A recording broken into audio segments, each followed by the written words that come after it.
ನಮಸ್ಕಾರ. ಜಿ ಕನ್ನಡ ವಾಹಿನಿಯ ವೀಕ್ಷಕರೆಲ್ಲರಿಗೂ ಶುಭೋದಯ. ಇದು ಅಮೃತ ಬಿಂದು ಅರ್ಪಿಸುವ ಮಹರ್ಷಿವಾಣಿ ನೇರ ಪ್ರಸಾರದ ಕಾರ್ಯಕ್ರಮಕ್ಕೆ ತಮ್ಮೆಲ್ಲರಿಗೂ ಪ್ರೀತಿಯ ಸ್ವಾಗತ. ಎಂದಿನಂತೆ ನಾನು ನಿಮ್ಮ ಸೌಮ್ಯ ರಮಾಕಾಂತ್.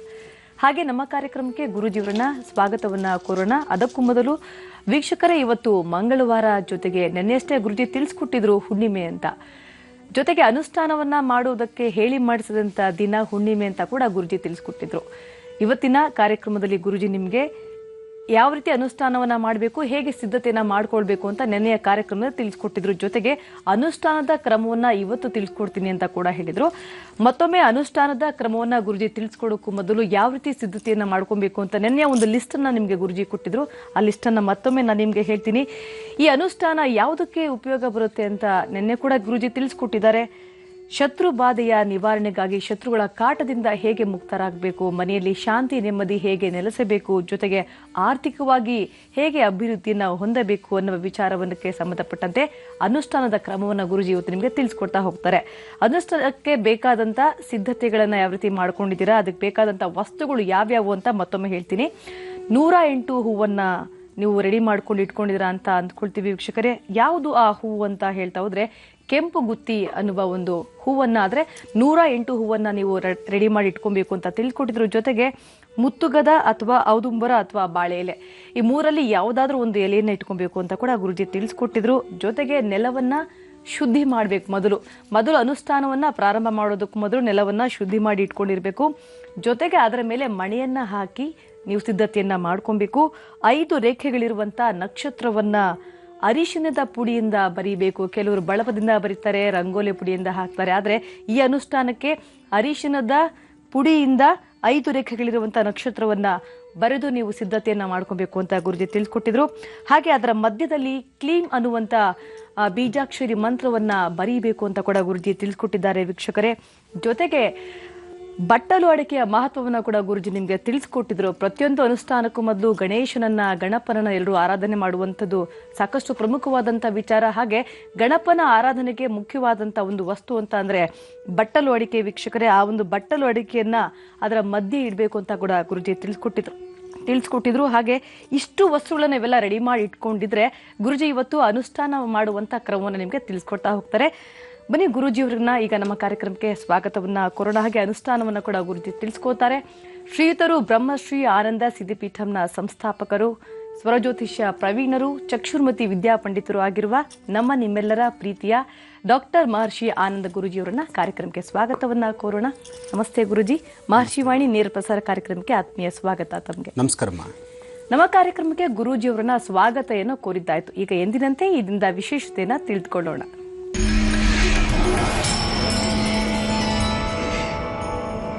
ಹಾಗೆ ಗುರುಜಿ, ಇವತ್ತು ನೆನೆ ತಿಳಿಸ್ಕೊಟ್ಟಿದ್ದೀರಾ, ಇವತ್ತು ಮಂಗಳವಾರ, ಜೊತೆಗೆ ಹುಣ್ಣಿಮೆ, ಅನುಷ್ಠಾನಕ್ಕೆ ಸೂಕ್ತವಾದಂಥ ದಿನ ಕೂಡ ಹೌದು. ಶತ್ರುಗಳ ಬಾಧೆಯಿಂದ ಹೇಗೆ ಮುಕ್ತರಾಗಬೇಕು, ಆರ್ಥಿಕವಾಗಿ ಹೇಗೆ ನಾವು ಅಭಿವೃದ್ಧಿಯನ್ನು ಹೊಂದಬೇಕು, ಜೊತೆಗೆ ಮನೆಯಲ್ಲಿ ಶಾಂತಿ ನೆಮ್ಮದಿ ನೆಲೆಸಬೇಕಂದ್ರೆ ಯಾವ ರೀತಿ ಅನುಷ್ಠಾನವನ್ನ ಮಾಡಬೇಕು, ಸಿದ್ಧತೆ ತಿಳಿಸ್ಕೊಟ್ಟಿದ್ರಿ. ಇವತ್ತಿನ ಕಾರ್ಯಕ್ರಮದಲ್ಲಿ ಅದರ ಕ್ರಮವನ್ನು ತಿಳಿಸ್ಕೊಡ್ತೀನಿ ಅಂತ ಹೇಳಿದ್ವಿ. ಪ್ರಾರಂಭ ಮಾಡ್ತೀರಾ ಗುರುಜಿ? ಖಂಡಿತಮ್ಮ. ಸರ್ವಮಂಗಳ ಮಾಂಗಲ್ಯೇ ಶಿವೆ ಸರ್ವಾರ್ಥ ಸಾಧಿಕೆ ಶರಣ್ಯೇ ತ್ರ್ಯಂಬಕೆ ಗೌರಿ ನಾರಾಯಣಿ ನಮೋಸ್ತುತೆ. ಯಾ ದೇವಿ ಸರ್ವೋದೇಶೋ ಮಾತೃರೂಪೇಣ ಸಂಸದಾ ನಮಸ್ತಸ್ಯೈ ನಮಸ್ತಸ್ಯೈ ನಮಸ್ತಸ್ಯೈ ನಮೋ ನಮಃ. ಹರಿಂ ಕರಾಸನ ಗರ್ಭೆದಾಂ ನಲಸುಗಾಂ ಸೌಂ ಕ್ಲೀಂ ಕಳಾಂ ಬಿಭ್ರದೀಂ ಸವರ್ಣಾಂ ವರದಾರಣೀಂ ಚ ಪ್ರಸದಾಂ ದೌತಾಂ ತಣಿತ್ರೋಜ್ವಲಾಂ ವಂದೇ ಪುಸ್ತಕಪಾಸಮಂಕುಶಿಧರಾಂ ಸೃಗ್ಭೂಷಿದಾಮುಜ್ವಲಾಂ ತ್ವಾಂ ಗೌರೀಂ ತ್ರಿಪುರಾಂ ವರಾತ್ವರಕಲಾಂ ಶ್ರೀಚಕ್ರ ಸಂಚಾರಿಣೀಂ ಮಹಾಲಕ್ಷ್ಮೀ ಚ ವಿದ್ಮಹೇ ವಿಷ್ಣುಪತ್ನೇ ಚ ಧೀಮಹಿ ತನ್ನೋ ಲಕ್ಷ್ಮೀ ಪ್ರಚೋದಯಾತ್. ತಾಯಿ ಮಹಾಲಕ್ಷ್ಮಿಯನ್ನು ಪ್ರಾರ್ಥನೆ ಮಾಡ್ತಾ, ಪ್ರತಿಯೊಬ್ಬರ ವಾಸ್ತುಗೃಹದಲ್ಲೂ ಸಂಕಷ್ಟಗಳಂತಕ್ಕಂಥದ್ದು, ಕಷ್ಟಗಳಂತಕ್ಕಂಥದ್ದು ಸಾಕಷ್ಟು ಇದೆ. ಅಂತಹ ಕಷ್ಟಗಳನ್ನು ಹೋಗಲಾಡಿಸ್ತಕ್ಕಂಥ, ನೊಂದ ಮನಸ್ಸುಗಳಿಗೆ ಸೂಕ್ತವಾದಂತಹ ಸಾಂತ್ವನವನ್ನು ಕೊಡ್ತಾ, ಕಷ್ಟ ಅಂತ ಯಾರು ತಾಯಿಯ ಮುಂದೆ ಭಕ್ತಿಯಿಂದ ತನ್ನ ಶ್ರದ್ಧಾಭಕ್ತಿ ತೋರಿಸಿ ಭಕ್ತಿಯಿಂದ ತಾಯಿಯನ್ನು ಪ್ರಾರ್ಥನೆ ಮಾಡ್ತಾರೋ ಅವರಿಗೆ ಇಷ್ಟಾರ್ಥಗಳನ್ನು ಸಿದ್ಧಿಪಡಿಸ್ತಕ್ಕಂತಹ ಒಂದು ಶಕ್ತಿಯೇ ತಾಯಿ ಮಹಾಲಕ್ಷ್ಮಿ. ಅಂತಹ ಲಕ್ಷ್ಮಿಯ ಅನುಷ್ಠಾನವನ್ನು ಶ್ರದ್ಧೆಯಿಂದ ಭಕ್ತಿಯಿಂದ ಆರಾಧನೆ ಮಾಡಿದ್ರೆ ಇಷ್ಟಾರ್ಥಗಳು ಖಂಡಿತ ಕಾರ್ಯಸಿದ್ಧಿಯಾಗುತ್ತೆ. ಜೊತೆಗೆ ಇವತ್ತು ನಾವು ಮಾಡ್ತಕ್ಕಂತಹ ಕೆಲಸಗಳಲ್ಲಿ ಕಾರ್ಯಸಿದ್ಧಿಯನ್ನು ಸಿದ್ಧಿಪಡಿಸ್ಕೊಳ್ಬೇಕಾದ್ರೆ ಇವತ್ತು ನೀವು ಮಾಡಬೇಕಾಗಿರ್ತಕ್ಕಂತಹ ಅನುಷ್ಠಾನ ಶತ್ರುಬಾಧಾ ನಿವಾರಣೆಗಾಗಲಿ, ಶತ್ರುಗಳಂತಕ್ಕಂಥದ್ದು ಹೆಜ್ಜೆಜ್ಜೆಗೂ ಇರ್ತಾರೆ. ಹಾಗಂತ ಒಬ್ಬರ ಹೆಸರ ಇಬ್ಬರ ಹೆಸರ ಕೆಲವರು ಹೇಳ್ತಾರೆ ಶತ್ರುಗಳು ಜಾಸ್ತಿ ಇದ್ದರೆ ಏನಾದರೂ ಆ ಹೆಸರುಗಳ ಮೇಲೆ ಏನಾದ್ರು ಒಂದು ಪ್ರಯೋಗ ಮಾಡಿಸ್ಬಿಡೋಣವಾ. ನಾನೊಂದು ಮಾತು ಹೇಳ್ತೇನೆ, ಶತ್ರುಗಳನ್ನ ನೀವು ಗುರುತಿಸಬಾರದು. ಶತ್ರುಗಳಂತಕ್ಕಂಥದ್ದು ಹೆಜ್ಜೆಜ್ಜೆಗೂ ಇರಲಿ, ಅದನ್ನು ಗುರುತಿಸ್ಲಿಕ್ಕೆ ಭಗವಂತ ಇದ್ದಾನೆ. ನೀವು ಮಾಡಬೇಕಾಗಿರ್ತಕ್ಕಂಥದ್ದನ್ನು ನಿಮಗೆ ಶತ್ರುಗಳಂತ ಎದುರುಗಡೆ ಇದ್ರೂ ಸಹಿತ ನೀವು ಮಾಡಬೇಕಾದ್ದು ಶತ್ರುಗಳು ಒಳ್ಳೇದಾಗಲಿ, ಅವ್ರು ಒಳ್ಳೆ ಜ್ಞಾನ ಕೊಡಪ್ಪ ಭಗವಂತ ಅಂತ ಹೇಳಬೇಕೆ ವಿನಃ ಶತ್ರುಗಳಿಗೆ ಶಿಕ್ಷೆ ಆಗಲಿ ಅಂತೇಳಿ ಅವ್ರಿಗೆ ಶಿಕ್ಷೆಯನ್ನು ಕೊಡಿಸುವಂಥ ರೀತಿ ಅಂತಹ ನಿಟ್ಟಿನಲ್ಲಿ ನಿಮ್ಮ ಕೆಲಸ ಆಗಬಾರ್ದು. ಕಾರಣ ಅವರು ಶತ್ರುಗಳು ಶತ್ರುತ್ವವನ್ನು ತೋರಿ ನಿಮ್ಮ ಮನಸ್ಸನ್ನು ಕೆದಕಿ ನಿಮ್ಮೊಳಗೆ ಹೊಂದಿರತಕ್ಕಂಥ ಸಾತ್ವಿಕ ಗುಣವನ್ನು ಹೊಡೆದೆಬ್ಬಿಸಿ ಅದರಿಂದ ಅವರು ಬೇರೊಂದು ತರಹ ದಾರಿ ನೋಡುತ್ತಿರ್ತಾರೆ. ಜೊತೆಗೆ ಹೋದ ಜನ್ಮದಲ್ಲಿ ಮಾಡಿಟ್ಕೊಂಡಿರ್ತಕ್ಕಂತಹ ಪಾಪಕರ್ಮಗಳು, ಆ ಪಾಪದ ಕೂಡ ಅವರಿಗೆ ತುಂಬಬೇಕಾಗತ್ತೆ. ಆ ಪಾಪದ ಕೂಡ ತುಂಬಲಿ ಅಂತಾನೆ ಅವರು ಬೇರೊಬ್ಬರನ್ನ ಹೊಡೆದೆಬ್ಬಿಸ್ತಾ ಇರ್ತಾರೆ. ಆದರೆ ಅದಕ್ಕೆ ನಾವು ಅವಕಾಶ ಮಾಡಿಕೊಡಬಾರ್ದು. ಶತ್ರುಗಳ ಹೆಸರನ್ನ ಮನೆ ಮಕ್ಕಳಿಗಿಟ್ಟು ಅವರನ್ನು ನಾವು ಜ್ಞಾಪಿಸ್ಕೋಬೇಕು. ಕಾರಣ ಶತ್ರುಗಳು ನಮ್ಮ ಸುತ್ತಮುತ್ತ ಇದ್ದರೆ ನಾವು ಪ್ರತಿ ದಿವಸ ಪ್ರತಿ ಕ್ಷಣದಲ್ಲೂ ಅಲರ್ಟ್ ಆಗಿರ್ತೀವಿ, ಬೇಕಾದಷ್ಟು ಸಿದ್ಧತೆಯಲ್ಲಿರ್ತೀವಿ, ನಮ್ಮದೇ ಆದಂತಹ ರೀತಿ ನೀತಿಯಲ್ಲಿ ನಾವು ಬದುಕ್ತಿರ್ತೀವಿ. ಆದರೆ ಶತ್ರುಗಳಿಗೆ ತೊಂದರೆ ಆಗಲಿ ಅಂತನೋ ಅಥವಾ ಆ ಶತ್ರುಗಳಿಗೆ ಏನಾದ್ರು ಒಂದು ತೊಂದರೆ ಆಗಲಿ ಅಂತ ಹೇಳಿ ಮಾಟ ಮಂತ್ರ ತಂತ್ರ ಯಂತ್ರ ಪ್ರಯೋಗಗಳನ್ನು ನಾನು ಮಾಡಿಸೋದಕ್ಕೆ ಮುಂದಾದರೆ ಇವತ್ತು ಪರವಾಗಿಲ್ಲ, ನಮ್ಮ ದೇಹದಲ್ಲಿ ಶಕ್ತಿ ಇದೆ, ನಮ್ಮಲ್ಲಿ ದುಡ್ಡಿದೆ, ನಮ್ಮಲ್ಲಿ ಯುಕ್ತಿ ಇದೆ, ಜ್ಞಾನ ಇದೆ, ಏನೋ ಒಂದು ಮಾಡ್ತೀವಿ. ಇವತ್ತು ನಾವೇನು ಮಾಡ್ತೀವೋ ಮನುಷ್ಯನ ಬಾಲ್ಯದಿಂದ ತನ್ನ ಯೌವನ, ಕೌಮಾರ, ವಾನಪ್ರಸ್ಥ, ಜೊತೆಗೆ ಅಂತ್ಯಕಾಲ, ಬಾಲ್ಯದಿಂದ ಕಡೆಯವರೆಗೂ ತಾನು ಮಾಡ್ತಕ್ಕಂತಹ ಪ್ರತಿಯೊಂದು ಕೆಲಸಗಳು, ನಿನ್ನ ಡ್ಯೂಟಿ ನೀನೇನು ಮಾಡಿದ್ಯಾ ಅನ್ನೋದನ್ನು ಭಗವಂತ ನೋಡ್ತಿರ್ತಾನೆ ವಿನಃ ನಿನಗೆ ಯಾರು ತೊಂದರೆ ಕೊಟ್ಟರು ಅವ್ರು ನೀನೇನು ಮಾಡಿದ್ಯಾ ಅಂತಲ್ಲ ನೋಡೋದಿಲ್ಲ. ನಿನ್ನಲ್ಲಿರ್ತಕ್ಕಂತಹ ಒಳ್ಳೆಯದನ್ನು ಮಾತ್ರ ಗುರುತಿಸಿ ಭಗವಂತ ನಿಮಗೇನು ಕೊಡಬೇಕು ಅದನ್ನು ಕೊಡ್ತಿರ್ತಾನೆ. ಸಾಧ್ಯವಾದಷ್ಟು ಒಳ್ಳೆಯದ್ರ ಕಡೆ ನಮ್ಮ ಚಿಂತನೆ ಇರಬೇಕು. ಆ ಒಳ್ಳೆಯದ್ರ ಕಡೆ ಚಿಂತನೆ ಇರಬೇಕಾದ್ರೆ ಮಾಡ್ತಕ್ಕಂಥ ಅನುಷ್ಠಾನದ ಫಲ ಸಿದ್ಧಿಯಾಗಬೇಕು. ಆ ಸಿದ್ಧಿಗೆ ಬೇಕಾದಂತಹ ತಂತ್ರಸಾರಗಳನ್ನು ನಾನಿವತ್ತು ನಿಮಗೆ ತಿಳಿಸ್ಕೊಡ್ತೇನೆ. ಸ್ವಲ್ಪ ಹೊತ್ತು ಕಾಯ್ತಾ ಇರಿ. ಗುರುಜಿಯವರು ತಿಳಿಸ್ಕೊಡ್ತಾ ಇದ್ರು ಅನುಷ್ಠಾನದ ಕ್ರಮವನ್ನ. ಬನ್ನಿ ಈಗ ಅದನ್ನ ಗುರುಜಿ ಮುಂದುವರಿಸ್ತಾರೆ. ಗುರುಜಿ, ಅನುಷ್ಠಾನದ ಕ್ರಮದ ಬಗ್ಗೆ ತಿಳಿಸ್ಕೊಡ್ತಾ ಇದ್ದಾರೆ. ಖಂಡಿತಮ್ಮ. ಅನುಷ್ಠಾನಗಳಂತಕ್ಕಂಥದ್ದನ್ನು ಶ್ರದ್ಧಾಭಕ್ತಿಯಿಂದ ನಾವು ಮಾಡಿದಾಗ ಇಷ್ಟಾರ್ಥಗಳು ಸಿದ್ಧಿಯಾಗತ್ತೆ. ಆ ಇಷ್ಟಾರ್ಥವನ್ನು ಸಿದ್ಧಿಪಡಿಸ್ಕೊಳ್ತಕ್ಕಂಥದ್ದು ನಮಗೆ ನಾವು ರಕ್ಷಣೆ ಮಾಡ್ಕೋಬೇಕು. ಶತ್ರುಗಳು ಸುತ್ತಾ ಇದ್ದಾರೆ ಅಂದಾಗ ಶತ್ರುಗಳ ಕಡೆ ನಾವು ಗಮನ ಕೊಟ್ಟು ನಮ್ಮ ಸುಂದರವಾದಂತಹ ಬದುಕನ್ನು ನಾವು ಹಾಳು ಮಾಡ್ಕೊಂಡ್ಬಿಡ್ತೀವಿ. ಶತ್ರುಗಳು ಜೊತೆಯಲ್ಲಿದ್ದಾಗ ನಾವು ಎಚ್ಚರಿಕೆಯಾಗಿರ್ತೀವಿ. ಆದರೆ ಅಂತಹ ಶತ್ರುಗಳು ಸಹಿತ ನಮ್ಮನ್ನು ನೋಡಿದ್ರೆ ಅವರು ಸಹಿತ ಸೌಮ್ಯವಾಗಬೇಕು, ಶಾಂತತೆ ಇರಬೇಕು. ನಮ್ಮಲ್ಲಿ ಆ ತರಹ ಒಂದು ಒಳ್ಳೆಯ ಗುಣವನ್ನು ನಾವು ತೋರಿಸ್ಬೇಕು. ಒಳ್ಳೆಯ ಮಾರ್ಗದಲ್ಲಿ ನಾವಿದ್ದರೆ 2 ದಿವಸ ಮಾತ್ರ ಕಷ್ಟ, 3ನೇ ದಿವಸ ಭಗವಂತ ಕಣ್ತೆಗಿತಾನೆ. ನೋಡಿ, ಮಾನವ ಕೊಡ್ತಕ್ಕಂಥದ್ದು ಮನೆ ತನಕ, ಭಗವಂತ ಕೊಡ್ತಕ್ಕಂಥದ್ದು ಕೊನೆ ತನಕ. ಹಾಗೆ ನಾವು ಭಗವಂತನ ಒಲಿಸ್ಕೊಳ್ಳೋದಕ್ಕೆ, ತಾಯಿನ ಒಲಿಸ್ಕೊಳ್ಳೋದಕ್ಕೆ ನಾವು ಪ್ರಾರ್ಥನೆ ಮಾಡಿ ಅಲ್ಲಿ ಒಂದು ಕೆಲಸ ಅನುಷ್ಠಾನವನ್ನು ಮಾಡಬೇಕೇ ವಿನಃ ಶತ್ರುಗಳನ್ನು, ಸಣ್ಣ ಪುಟ್ಟ ಶತ್ರುಗಳನ್ನು ನಾವು ಸುಮ್ಮನೆ ಅವರೇ ದೊಡ್ಡದಾಗಂಥ ರೀತಿ ಬಿಂಬಿಸ್ತಾ ಹೋದರೆ ನಾವು ಹೇಳ್ತಾನೆ ಶತ್ರುಗಳು ದೊಡ್ಡವರಾಗ್ಬಿಡ್ತಾರೆ. ಅಂತಹ ಶತ್ರುಗಳನ್ನು ನಾವು ದೂರ ಇಡಬೇಕಾದ್ರೆ ನಮಗೆ ನಾವು ಆತ್ಮರಕ್ಷಣೆ ಮಾಡ್ಕೋಬೇಕು. ನಮ್ಮ ದೇಹ ರಕ್ಷಣೆ ಆಗಬೇಕು. ನಮ್ಮ ಪರಿಸರದಲ್ಲಿ ಯಾವುದೇ ತರಹ ಕೆಟ್ಟ ಕಣ್ಣು ಬೀಳ್ತಿದ್ದಂಥ ರೀತಿಯಲ್ಲಿ ನಮ್ಮ ಅನುಷ್ಠಾನಗಳ ಸಿದ್ಧಿ ಆಗಬೇಕು. ಅಂತಹ ಸಿದ್ಧಿಗೆ ವಿಶೇಷವಾಗಿರ್ತಕ್ಕಂಥದ್ದೇ ಈ ಒಂದು ಕೆಂಪುಗುತ್ತಿ ಹೂ. ಇದನ್ನು ಸಾಕಷ್ಟು ಜನ ಮನೆಗಳ ಹತ್ರ ಹಾಕಿರ್ತಾರೆ. ಮನೆ ಕಾಂಪೌಂಡಲ್ಲಿ ಇರುತ್ತೆ.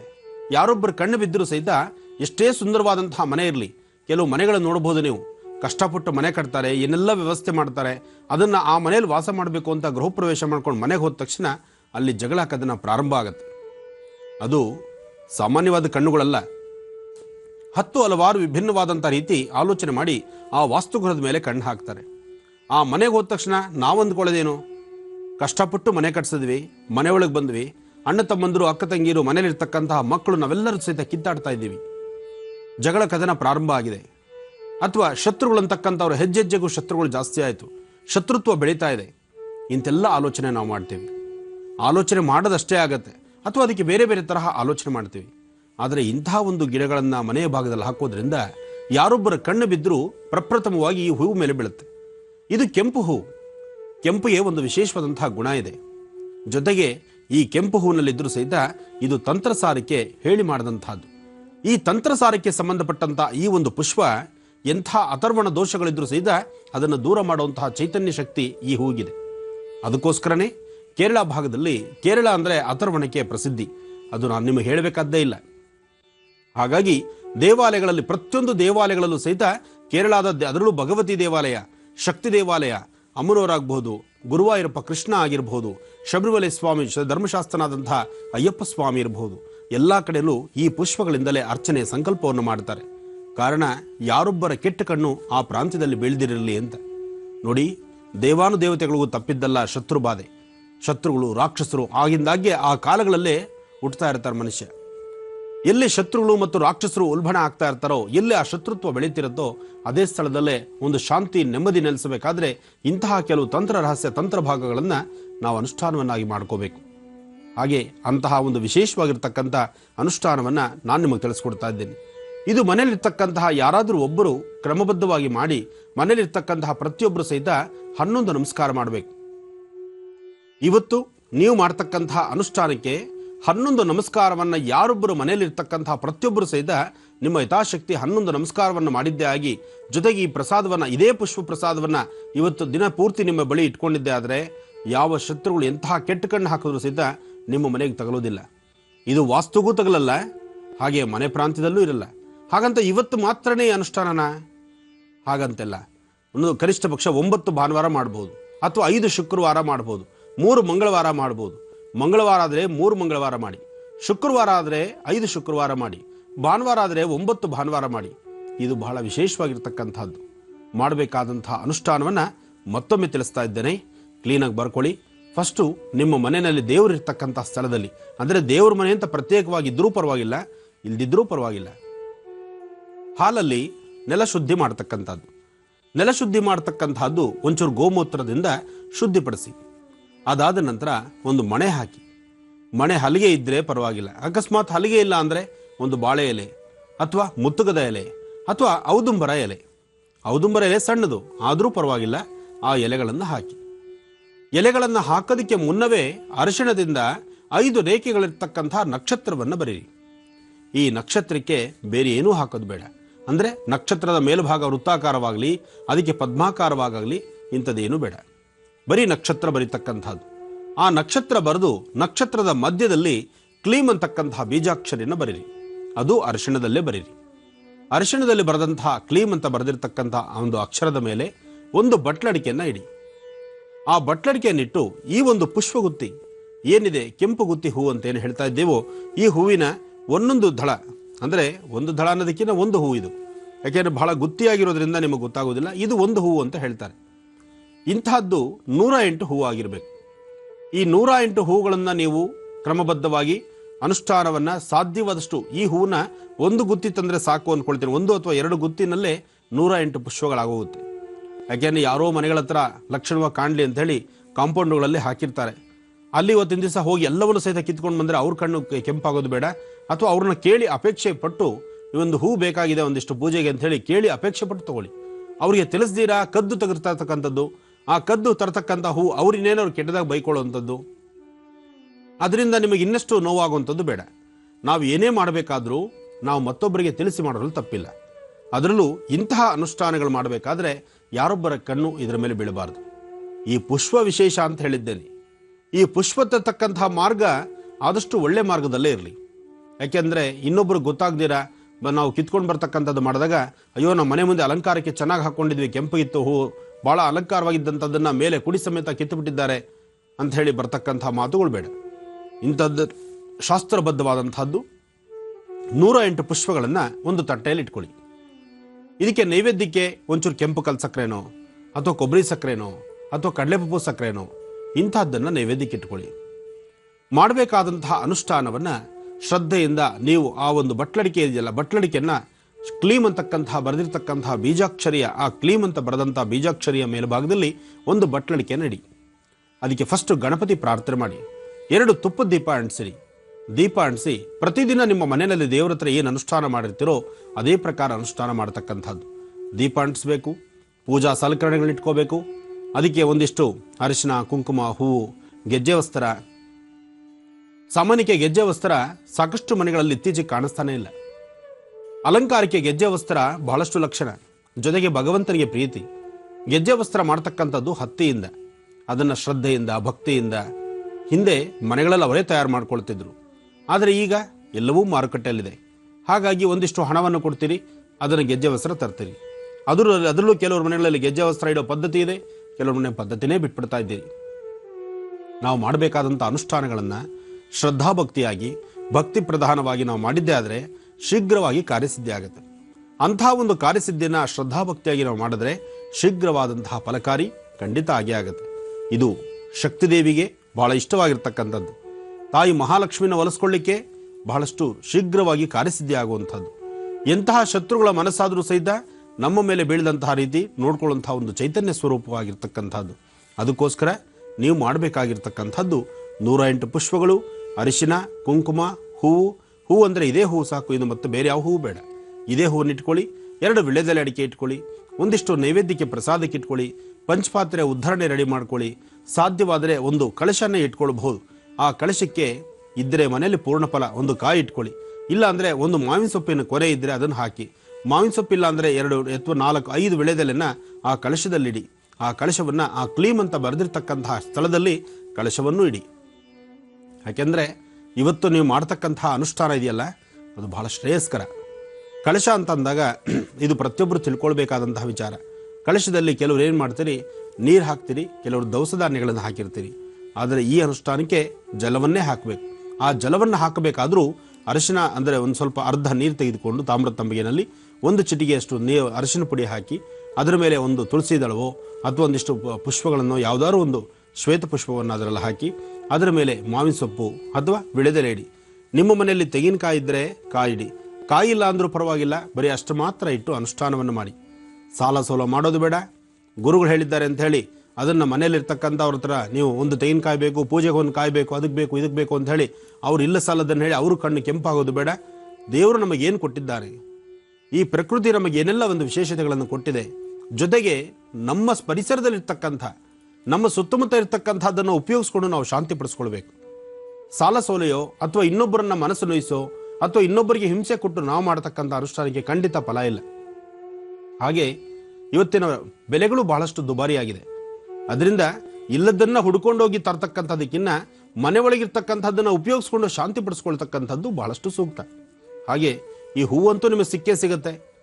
ಇನ್ನು ಇವತ್ತು ಪೌರ್ಣಮಿ, ಮಂಗಳವಾರ, ಬಹಳ ವಿಶೇಷವಾಗಿರ್ತಕ್ಕಂಥದ್ದು. ಇವತ್ತು ಸುಬ್ರಹ್ಮಣ್ಯೇಶ್ವರನ ಆರಾಧನೆಯೂ ಸತ್ಯ, ಜೊತೆಗೆ ಲಕ್ಷ್ಮೀ ನರಸಿಂಹನ ಆರಾಧನೆಯೂ ಅಷ್ಟೇ ವಿಶೇಷ. ಅಂತಹ ನರಸಿಂಹನ ಆರಾಧನೆ ಶತ್ರುಬಾಧೆ ದೂರವಾಗಲಿ ಅಂಥೇಳಿ ನೀವು ಸಂಕಲ್ಪವನ್ನು ಮಾಡಬೇಕು. ಇದರಲ್ಲಿ ಇನ್ನೊಂದು ವಿಶೇಷ ಇದೆ. ಮನೆಯಲ್ಲಿ ಅರಿಶಿಣದ ಕೊಂಬಿದ್ರೆ ಅರಿಶಿಣದ ಕೊಂಬನ್ನು ಸಹಿತ ಬಟ್ಲಡಿಕೆ, ಅರಿಶಿಣದ ಕೊಂಬು ಎರಡೂ ಸಹಿತ ಆ ಕ್ಲೀಮ್ ಅಂತಕ್ಕಂತಹ ಬರೆದಿರ್ತಕ್ಕಂತಹ ಅಕ್ಷರದ ಹತ್ರ ಇಟ್ಟು ಅನುಷ್ಠಾನವನ್ನು ಮಾಡಬೇಕು. ಇದಿಷ್ಟನ್ನ ಪೂಜೆ ಪ್ರಾರಂಭ ಮಾಡೋದಕ್ಕೆ ಮುನ್ನ ಇದೆಲ್ಲವನ್ನು ರೆಡಿ ಮಾಡ್ಕೊಳ್ಳಿ. ಇವತ್ತಿನ ಪಂಚಾಂಗ ಶ್ರವಣವನ್ನು ಓದ್ತೇನೆ. ಪಂಚಾಂಗ ಶ್ರವಣ ಓದಿ ಅದಾದ ನಂತರ ಪೂಜಾ ಕ್ರಮವನ್ನು ಹೇಗೆ ಮಾಡಬೇಕು, ಯಾವ ಪ್ರಕಾರವಾದಂಥ ಅನುಷ್ಠಾನವನ್ನು ಮಾಡಬೇಕು ಅದನ್ನು ನಾನು ನಿಮಗೆ ತಿಳಿಸ್ಕೊಡ್ತೇನೆ. ಒಳ್ಳೆಯದಾಗಲಿ. ಓಂ ಹಿರಣ್ಯವರ್ಣಾಂ ಹರಣೀಂ ಸುವರ್ಣರಜತಸ್ರಜಾಂ ಚಂದ್ರಾಂ ಹಿರಣ್ಮಯೀಂ ಲಕ್ಷ್ಮೀಂ ಜಾತವೇದೋ ಆವಹ ತಾಮ ಆವಹ ಜಾತವೇದೋ ಲಕ್ಷ್ಮೀರ್ಮನಪಗಾಮಿನೀಂ ಯಸ್ಯಾಂ ಹಿರಣ್ಯವಿಂದೇಹಂ ಗಾಮಶ್ವಮುರಶಾನಹಂ ಅಶ್ವಪೂರ್ವಾನೃತಮಧ್ಯಾಮಸ್ತಿನಾದ ಪ್ರಮೋದಿನೀಂ. ಓಂ ಕಾತ್ಯಾಯನಾಯ ವಿದ್ಮಹೇ ಕನ್ಯಾಕುಮಾರಿ ಧೀಮಹಿ ತನ್ನೋ ದುರ್ಗೆ ಪ್ರಚೋದಯಾತ್. ಯಾ ದೇವಿ ಸರ್ವದೇಶೋ ಮಾತೃರೂಪೇಣ ಸಂಸ್ಥಿತಾ ನಮಸ್ತಸ್ಯೈ ನಮಸ್ತಸ್ಯೈ ನಮಸ್ತಸ್ಯೈ ನಮೋ ನಮಃ. ಇವತ್ತಿನ ನಕ್ಷತ್ರ, ಮಾಸ ಮತ್ತು ವರ್ಷದ ಫಲ ಇದೆಲ್ಲವೂ ಬಹಳ ವಿಶೇಷವಾಗಿದೆ.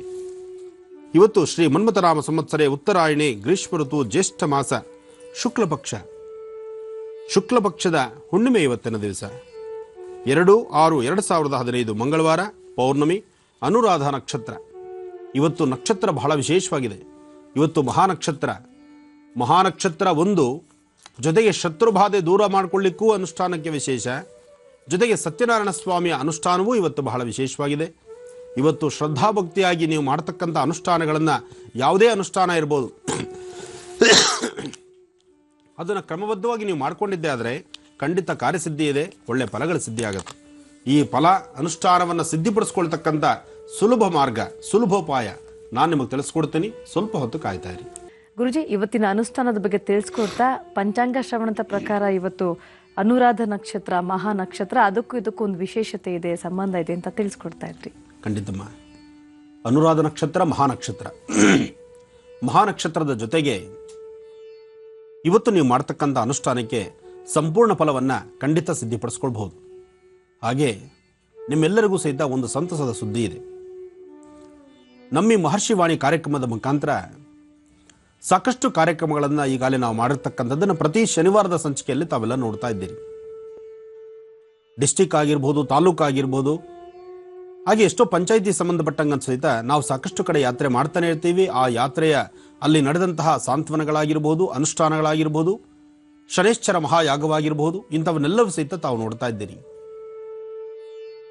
ಜಾತಕದಲ್ಲಿ ಶನಿಗ್ರಹದಲ್ಲಿ ಆಗ್ತಕ್ಕಂತಹ, ಶನಿದೋಷದಲ್ಲಿ ಇರ್ತಕ್ಕಂತಹ, ಶನಿ ದಶೆಯಲ್ಲಿ ಬರ್ತಕ್ಕಂತಹದ್ದನ್ನು ದೂರ ಮಾಡ್ಕೊಳ್ಳೋದಕ್ಕಾಗಿ ನಾವು ಒಂದೊಂದು ಅನುಷ್ಠಾನಗಳನ್ನು ಆಗಿಂದಾಗಲೇ ನಾವು ಮಾಡ್ತಾ ಇರ್ತೀವಿ. ಅದಕ್ಕೆ ಸಾಗರೋಪಾದಿಯಲ್ಲಿ ಸಾವಿರಾರು ಜನ ಬಂದು ಅನುಷ್ಠಾನಗಳಲ್ಲಿ ಭಾಗವಹಿಸಿದ್ದೀರಿ, ಅದರ ಫಲವನ್ನು ಸಿದ್ಧಿಸಿಕೊಂಡಿದ್ದೀರಿ.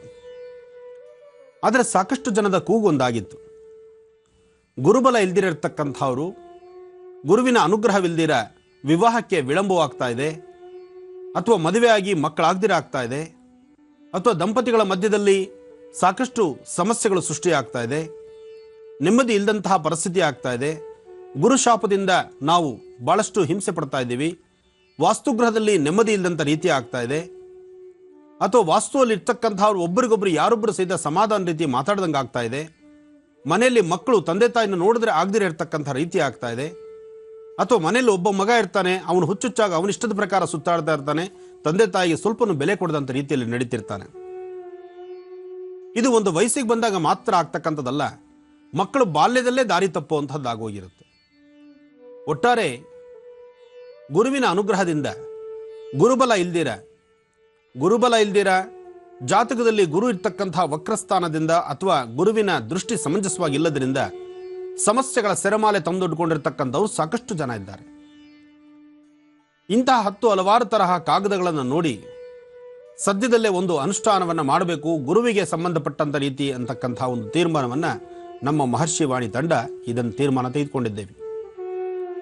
ಸದ್ಯದ ದಿನದಲ್ಲೇ, ತುಂಬ ಹತ್ತಿರದ ದಿನದಲ್ಲಿ ಗುರುವಿಗೆ ಸಂಬಂಧಪಟ್ಟಂಗೆ ಯಾರೊಬ್ಬರು ಗುರುದೇಶನಲ್ಲಿಲ್ದಿರ, ಅಂದರೆ ಗುರುವಿನ ಅನುಗ್ರಹವಿಲ್ದಿರ ವಿವಾಹವಾಗಿರ್ಬೋದು, ಸಂತಾನವಾಗಿರ್ಬೋದು, ಸಂಸಾರದಲ್ಲಿರ್ತಕ್ಕಂತಹ ಕಳಮಳಗಳಿರ್ಬೋದು, ಸಂಸಾರದಲ್ಲಿರ್ತಕ್ಕಂತಹ ಬರೀ ದುಃಖ ಸನ್ನಿವೇಶಗಳಾಗಿರ್ಬೋದು, ಅಥವಾ ನಿಮ್ಮ ಕೆಲಸಗಳಲ್ಲಿ, ನಿಮ್ಮ ಕೈಂಕರ್ಯಗಳಲ್ಲಿ ನೀವು ಮಾಡ್ತಕ್ಕಂತಹ ಯಾವುದೇ ವೃತ್ತಿ ಧರ್ಮದಲ್ಲಾದರೂ ಅಭಿವೃದ್ಧಿಯನ್ನು ಕಾಣದಿರ ಮಾಡ್ತಕ್ಕಂತಹ ಕೆಲಸಗಳನ್ನು ಎಷ್ಟೇ ಶ್ರದ್ಧಾಭಕ್ತಿಯಾಗಿ ಮಾಡಿದ್ರು ಅದು ಅಲ್ಲಿಂದಲೇ ಸಮಸ್ಯೆಗಳಾಗಿ ಮಾರ್ಪಟ್ಟು, ಅಥವಾ ಶತ್ರುಗಳ ಬಾಧೆ ಸಾಕಷ್ಟು ಆಗಿ ಹೆಜ್ಜೆ ಹೆಜ್ಜೆಗೂ ಸಹಿತ ನಿಮ್ಮ ಮೇಲಧಿಕಾರಿಗಳಿಂದ ನಿಮ್ಮ ಎಷ್ಟೇ ನೀವು ಶ್ರಮದಿಂದ ನೀವು ಎಷ್ಟೇ ಅನುಷ್ಠಾನಗಳನ್ನು ಮಾಡಿದ್ರು, ಎಷ್ಟೇ ಜವಾಬ್ದಾರಿಯುತವಾದಂತಹ ಕೆಲಸವನ್ನು ನಿರ್ವಹಿಸಿದ್ರು, ನಿಮ್ಮ ಮೇಲಧಿಕಾರಿಗಳಿಂದ ಸಣ್ಣ ಪುಟ್ಟ ಸಮಸ್ಯೆಗಳನ್ನು ನೋಡ್ತಕ್ಕಂಥದ್ದು, ನಿಮ್ಮದು ಯಾವ್ದು ತಪ್ಪೇ ಇಲ್ಲದಿರಿದ್ರು ಸಹಿತ ತಪ್ಪಿನ ಸೆರೆಮಾಲೆ ನಿಮ್ಮ ಸುತ್ತಕೊಳ್ತಕ್ಕಂಥದ್ದು. ಜೊತೆಗೆ ವಾಸ್ತವಿಕವಾಗಿ ಮನೆಯ ಪ್ರಾಂತ್ಯದಲ್ಲಿ ಗುರುವಿನ ಅನುಗ್ರಹ ಒಂದಿಲ್ಲ ಅಂದರೆ ಸುಖ ಸಂತೋಷ ಖಂಡಿತ ಇರೋದಿಲ್ಲ. ಇಂತಹವರ ಕುಟುಂಬದಲ್ಲೂ ಸಹಿತ ಒಂದಿಷ್ಟು ಅನುಕೂಲಕ್ಕೋಸ್ಕರ ಒಂದು ವಿಶೇಷವಾಗಿರ್ತಕ್ಕಂಥ ರೀತಿ ಗುರುವಿನ ಅನುಗ್ರಹಕ್ಕೆ ಗುರುಪೂಜೆ ಮಾಡುವಂತಹ ಕ್ರಮ ಇದೆ. ಅಂತಹ ಗುರುಪೂಜೆ ಮಾಡಬೇಕಾದ್ರೆ ಅದಕ್ಕೆ ಅದರದೇ ಆದಂತಹ ಒಂದು ಪಾರಂಪರಿಕವಾದಂತಹ ಒಂದು ವಿಶೇಷತೆ ಬೇಕು. ಜೊತೆಗೆ ಗುರುಗಳ ಸಾನ್ನಿಧ್ಯದಲ್ಲೇ ಮಾಡಬೇಕು. ಗುರುಗಳ ಸಾನ್ನಿಧ್ಯದಲ್ಲಿ ಇಂಥ ಒಂದು ಅನುಷ್ಠಾನವನ್ನು ಯಾರು ಶ್ರದ್ಧಾಭಕ್ತಿಯಾಗಿ ಮಾಡ್ತಕ್ಕಂಥ ಅನುಷ್ಠಾನವನ್ನು ಹೇಗೆ ಮಾಡಬೇಕು ಅನ್ನೋದನ್ನು ಮುಂದಿನ ದಿನಗಳಲ್ಲಿ ತಿಳಿಸ್ಕೊಡ್ತೇನೆ. ಹಾಗೆ ಇದನ್ನು ಎಲ್ಲಿ ಮಾಡ್ತಾ ಇದ್ದೀವಿ ಅಂತಕ್ಕಂಥದ್ದನ್ನು ಸಹಿತ ಮುಂದಿನ ದಿನಗಳಲ್ಲಿ ತಿಳಿಸ್ಕೊಡ್ತೇನೆ. ಆದರೂ ಈ ಅನುಷ್ಠಾನವನ್ನು ಮಾಡ್ತಕ್ಕಂಥ ಎಲ್ಲರೂ ಸಹಿತ ಮೊನ್ನೆಯಷ್ಟೇ ನಡೆದಂಥ ಶನೈಶ್ಚರ ಮಹಾಯಾಗಕ್ಕೆ ಸಾಕಷ್ಟು ದೂರಾಭಾರದಿಂದ ಗುಲ್ಬರ್ಗ, ರಾಯಚೂರು, ಚಿತ್ತಾಪುರ, ಹಾಗೆ ದಾವಣಗೆರೆ, ಬೆಳಗಾಂ ಸಾಕಷ್ಟು ಸುತ್ತಮುತ್ತದಿಂದ ಬಂದಿದ್ದೀರಿ, ಮೈಸೂರು, ಹುಣಸೂರು. ಒಟ್ಟಾರೆ ಹೇಳಬೇಕಂದ್ರೆ ನಮ್ಮ ಕಾರ್ಯಕ್ರಮಕ್ಕೆ ಪೂರ್ವ, ಪಶ್ಚಿಮ, ಉತ್ತರ, ದಕ್ಷಿಣ ಅಂದರೆ ಅದು ತೃಪ್ತಿ ಅನ್ಸುತ್ತೆ. ಯಾಕೆಂದರೆ ಊರುಗಳನ್ನು ಹೇಳ್ತಾ ಹೋದರೆ ನನ್ನ ಕಾರ್ಯಕ್ರಮಕ್ಕೆ ಬರ್ತಕ್ಕಂಥ ನನ್ನ ಅಭಿಮಾನಿ ದೇವರುಗಳು ಒಂದು ಊರಲ್ಲ, ಒಂದು ಗ್ರಾಮವಲ್ಲ, ಒಂದು ಡಿಸ್ಟಿಕ್ ಅಲ್ಲ, ಅಥವಾ ಒಂದು ಭಾಗದ ಒಂದು ಜಿಲ್ಲೆಯ ಜನ ಅಲ್ಲ, ಪ್ರಪಂಚದ 4 ಮೂಲೆ ಅನ್ನಬಹುದು. ಮೊನ್ನೆ ಶನೈಶ್ಚರ ಯಾಗಕ್ಕಂತೂ ಹೊರದೇಶದಿಂದ ಸಹಿತ ಬಂದಂತಹ ಅಭಿಮಾನಿ ದೇವರುಗಳಿದ್ದಾರೆ. ಆದರೆ ಈ ಬಾರಿ ಗುರುವಿನ ಅನುಗ್ರಹಕ್ಕಾಗಿ ಜಾತಕದಲ್ಲಿರ್ತಕ್ಕಂತಹ ಪ್ರಬಲವಾಗಿ ಒಂದು ಗುರುದೋಷ, ಎರಡನೇದು ಶನೈಶ್ಚರ ದೋಷ. ಶನೈಶ್ಚರನಿಂದ ಆಗ್ತಕ್ಕಂಥದ್ದನ್ನು ಹೇಗೋ ನಾವು ನಿಭಾಯಿಸಿಕೊಳ್ಳಬಹುದು. ಆದರೆ ಗುರುವಿನ ಅನುಗ್ರಹವೇ ಇಲ್ಲದಿದ್ದರೆ, ನಮ್ಮ ಎದುರುಗಡೆ ಗುರು ಮತ್ತು ದೇವರು ಇಬ್ಬರು ಏಕಕಾಲದಲ್ಲಿ ಪ್ರತ್ಯಕ್ಷವಾಗಿ ಯಾರಿಗೆ ಮೊದಲು ನಮಸ್ಕಾರ ಮಾಡ್ತೀವಿ ಅನ್ನೋದನ್ನು ನಾವು ಗಮನದಲ್ಲಿಟ್ಕೊಳ್ಳೋದೇ ಆದರೆ ನಮ್ಮ ತಪ್ಪು ಒಪ್ಪುಗಳಂತಕ್ಕಂಥದ್ದು 1000ದಷ್ಟು ಮೂಟೆ ಹೊತ್ಕೊಂಡು ನಾವು ನಮ್ಮ ಹೆಗಲ ಮೇಲೆ ತಪ್ಪುಗಳ ಮೂಟೆನ ನಮ್ಮ ಹೆಗಲಲ್ಲಿ ಇಟ್ಕೊಂಡು ನಾವು ಯಾರಿಗೆ ನಮಸ್ಕಾರ ಮಾಡಿದ್ರೆ ಅಲ್ಲಿ ಕ್ಷಮೆ ಇದೆ, ಕ್ಷಮಿಸಿ ನಮ್ಮನ್ನು ಪುನಃ ನಮ್ಮನ್ನು ಉದ್ಧಾರ ಮಾಡ್ತಾನೆ ಅಂದರೆ ಅದು ಒಬ್ಬ ಗುರು ಮಾತ್ರನೇ. ಕಾರಣ ಗುರು ನಮ್ಮೊಳಗಿರ್ತಕ್ಕಂತಹ ಸಮಸ್ಯೆಗಳನ್ನು ಹೊಡೆದೋಡಿಸಿ ನಮ್ಮನ್ನು ಸಂಪೂರ್ಣವಾದಂತಹ ಒಬ್ಬ ವ್ಯಕ್ತಿಯನ್ನು ಮಾಡಿ ಭಗವಂತನ ಬಳಿ ಕಳಿಸ್ಕೊಡ್ತಾನೆ. ಆದರೆ ಭಗವಂತನ ಹತ್ರ ನಾವು ಸಾಕ್ಷಾತ್ಕಾರವಾದಂತಹ ಭಗವಂತನ ಹತ್ರ ನಾವು ನಮಸ್ಕಾರ ಮಾಡಿದಾಗೂ ಸಹಿತ ನಮ್ಮ ಪಾಪದ ಹೊರೆ, ನಮ್ಮಲ್ಲಿರ್ತಕ್ಕಂಥ ತಪ್ಪು ಒಪ್ಪುಗಳು, ನಮ್ಮ ಹಿಂದಿರ್ತಕ್ಕಂತಹ ಶಾಪದ ಗ್ರಹದ ಸಾಕಷ್ಟು ಮೂಟೆಗಳನ್ನು ನಾವು ಹೊತ್ಕೊಂಡಿರ್ತೇವೆ.